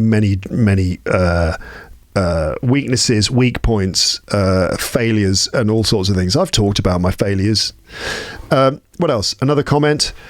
Luke, good afternoon. I was very much surprised when I chanced to come across your classes of English. I was shocked with your face that looked like the same as William Shakespeare's face, seen in pictures. Has anyone told you about it? No. No, I've never been compared to William Shakespeare, both in my ability to use language and my appearance. So no, I've never been compared with Shakespeare, and I don't think I look anything like him, except the fact that I have two eyes and a nose and a mouth and ears and a forehead like him. Other than that, I don't really see the similarity, but you can tell me. Normally people tell me that I look like Luka Modric, the football player. But I'm quite happy with Shakespeare. I think that's fine. Oh yeah. So finally, I need to tell you about the fact that I had a dream in which I became Jackie Chan's English teacher. Do you remember that? Do you remember I said that at the beginning? Well, here we go. So this actually happened in August, and I wrote it down like in the morning when I woke up. It was a very vivid dream. So there was a big thunderstorm one night on holiday. We were on a little island off the coast of France on holiday there. There was a big thunderstorm that night, and I had a very vivid dream about meeting Jackie Chan, right, the kung fu superstar. So I was working in a huge school, right? I had a new job in some huge school. It was full of young people, loads of university students. Right? There were loads of people in the corridors, walking up and down, loads of these university students. I had this new job. I had my leather satchel full of my teaching materials. I felt a bit nervous. Nobody knew who I was. And I was walking through a corridor with all these books and stuff. I was feeling a bit stressed. And then I walked past Jackie Chan, and he recognized me. And he was super amazed and super happy to see me because he knows me from the podcast. Because, of course, everyone listens to this podcast. I'm very big in Hong Kong, you see. So he was telling me, Jackie Chan was telling me how his whole family knows me. He was like, "Oh, you're Luke from Luke's English podcast," you can imagine. "Oh, you're Luke Thompson." And he was saying, "Oh, my whole family knows you, and they all think that, we all think you're a great, esteemed English teacher." So he was talking about me like this kind of great teacher with a great reputation.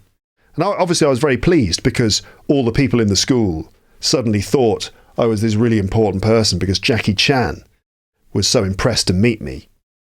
And Jackie and I, we arranged for me to give Jackie some English lessons to help him deal with his movie career, right? To help him deal with scripts in English. And I was actually really nervous about doing this because I felt that it was a huge challenge and that there'd be a lot of pressure. Suddenly I felt so scared to be Jackie Chan's English teacher. I had this weight of pressure on my shoulders. Like, how can I, Jackie's expectations based on the things his family have told him are that I'm going to fix his English. He's going to sound like Tom Cruise or something. And I thought, it might be a bit too much of a stretch. So what I decided to do was work directly on the scripts, right? Just work with the scripts and ask him to repeat them after me and practice certain sounds. I thought I really took a very, very serious approach. But more and more, as I was working with him, I started getting a sense of imposter syndrome. Like, what am I doing here? I don't deserve this job. I'm not good enough. And Jackie was totally convinced that I was the best English teacher. He thought that I had all the answers for him, that I was going to help him with his English and then his career, right? He was putting too much pressure on me. I suddenly felt this huge burden of responsibility and expectation on my shoulders. Jackie had praised me so highly, and because it was him, because it was Jackie Chan, I felt really compelled to give him all the solutions to his needs in English and quickly. I felt like an absolute obligation to solve absolutely every problem he had. But I started feeling really out of my depth. So it was one of those anxiety dreams. You're you feel all anxious. And I couldn't quite get to the point in my lessons. I was searching through all my material. Okay, Jackie, just hold on a minute. Just trying to find the perfect worksheet, and I realized at some point I had to teach him in an American accent as well. I realized, oh God, Jackie needs to learn American English. So I was trying to do it in an American accent. And, you know, to be honest, I'd noticed that his English is much better these days. And I told him, you know, I was like, you know, Jackie, your English is, you know, really a lot better these days. But there was still doubt in my mind, you know, I was still thinking, because sometimes as a teacher, I wonder if that's what learners want to hear. You know, they don't always want to be told, no, your English is great. They don't always want to hear that because they don't believe it. You know, when you say, no, you're very good, you know, you're really good. And they go, what, really? And they kind of doubt it, and they doubt your sincerity. They doubt that you're telling the truth. Right. And then you're having to work and look and sound convincing. No, really, your English is really good. No, really. You have to, no, really. The more you try to sound convincing and the more you do it, the less convincing you seem. So I was trapped in this situation where he was like, what, really? Really? I'm good? Really? And I was like, no, you are. Yeah. And I was getting more and more anxious. And then our English lesson kept being interrupted by moments of slapstick comedy. You know, like in his movies, Jackie Chan will be doing something and then suddenly there's a moment of comedy, like he's got a ladder and he's spinning the ladder around and fighting with some guys, and he's got a ladder, or he's got some like objects in his hand that he's like holding these boxes that he can't break, and he's holding them and he's kicking people and getting punched and stuff. Like I was teaching him and suddenly, whoa, all these moments of slapstick comedy were happening, and for some reason there was all this bamboo involved, like all these big pieces of bamboo, and he was fighting these guys with all this bamboo around, and I found all these moments hilarious, but also they badly interrupted my teaching. They completely ruined my lessons. It's strange, isn't it?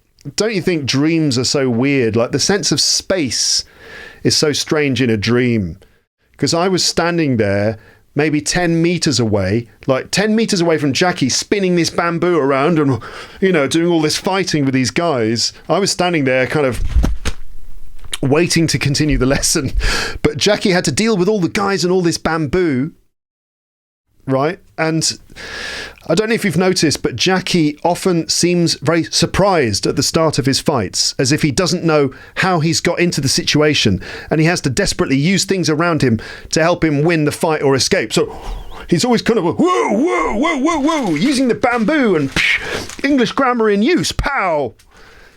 So he had that surprised look on his face, and he was doing all these things with the bamboo, like whoa. Really vivid, and I'm there being all anxious in the English lesson, like whoa, Jackie's going to deal with the, and then he's got the chopsticks and, you know, very vivid dream. But I couldn't escape this feeling that my lesson was being interrupted, and I wasn't going to achieve my aims and objectives, and that ultimately Jackie would be disappointed in me, and I'd lose face as a teacher, right? And then I woke up in the midst of all that feeling, and I don't know if Jackie was happy with my teaching or not, which was a horrible feeling to be left with. Like, Jackie, what does Jackie Chan think of me? Does he think, did I manage to help him? Does he think I'm a good teacher? The dream didn't have a resolution. It just ended like that. They often never do, right? Dreams often just don't resolve. They just end with a weird feeling, which you're left with for ages afterwards. I had this sort of like weird incomplete feeling. So Jackie Chan, if you're listening to this podcast, please let me know, right? Just put my mind at rest. Tell me that you're satisfied with my English lessons, and tell me that you managed to deal with those guys with the bamboo and the you know, all that stuff. Let me know. And if you're a member of Jackie Chan's family, or you know him personally, please get in touch and just let me know that, you know, that everything's all right, basically. Okay? Right, that's it. We've made it to the end of the episode. And as I promised earlier, here is your certificate and your medal. So this is the special certificate and medal award ceremony. I got my gold shiny thing, but you've got a certificate. So here it is. It says, this certificate, this certifies, and you can print this and keep this. This is yours. This certifies that I have listened to this entire episode of Luke's English Podcast, and I have the right to claim my 100 points. And you can see it's signed, Luke Thompson, Podcast Man, 100 points. There's the certificate, all yours. and a gold medal, a special gold medal for you for managing to listen to the entire thing without turning into a skeleton. Now, how many words? I pasted all the words from this document into a word counter, and the result was 9,599 words. 9,599 words. In fact, it's definitely more than that because there were all the moments when I talked off script. So it's got to be over 10,000 words. Over 10,000 words. So, listeners, you have just had 10,000 words of English crammed into your brain directly from me to you through your ears, down the ear channel, through the cochlea and all those little bones in there, and then it got turned, those vibrations got turned into brain waves that have flooded your brain with 10,000 words in English. You've also got your certificate there of achievement, and you got your gold medal. You're welcome. It's been a pleasure. Thank you so much for listening to the podcast. Thank you for subscribing. If you feel it within your heart to leave me a nice review on Apple Podcasts or wherever you get your podcasts, that would be lovely. And I will speak to you again soon. But for now, it's time to say goodbye. Bye, bye, bye, bye, bye.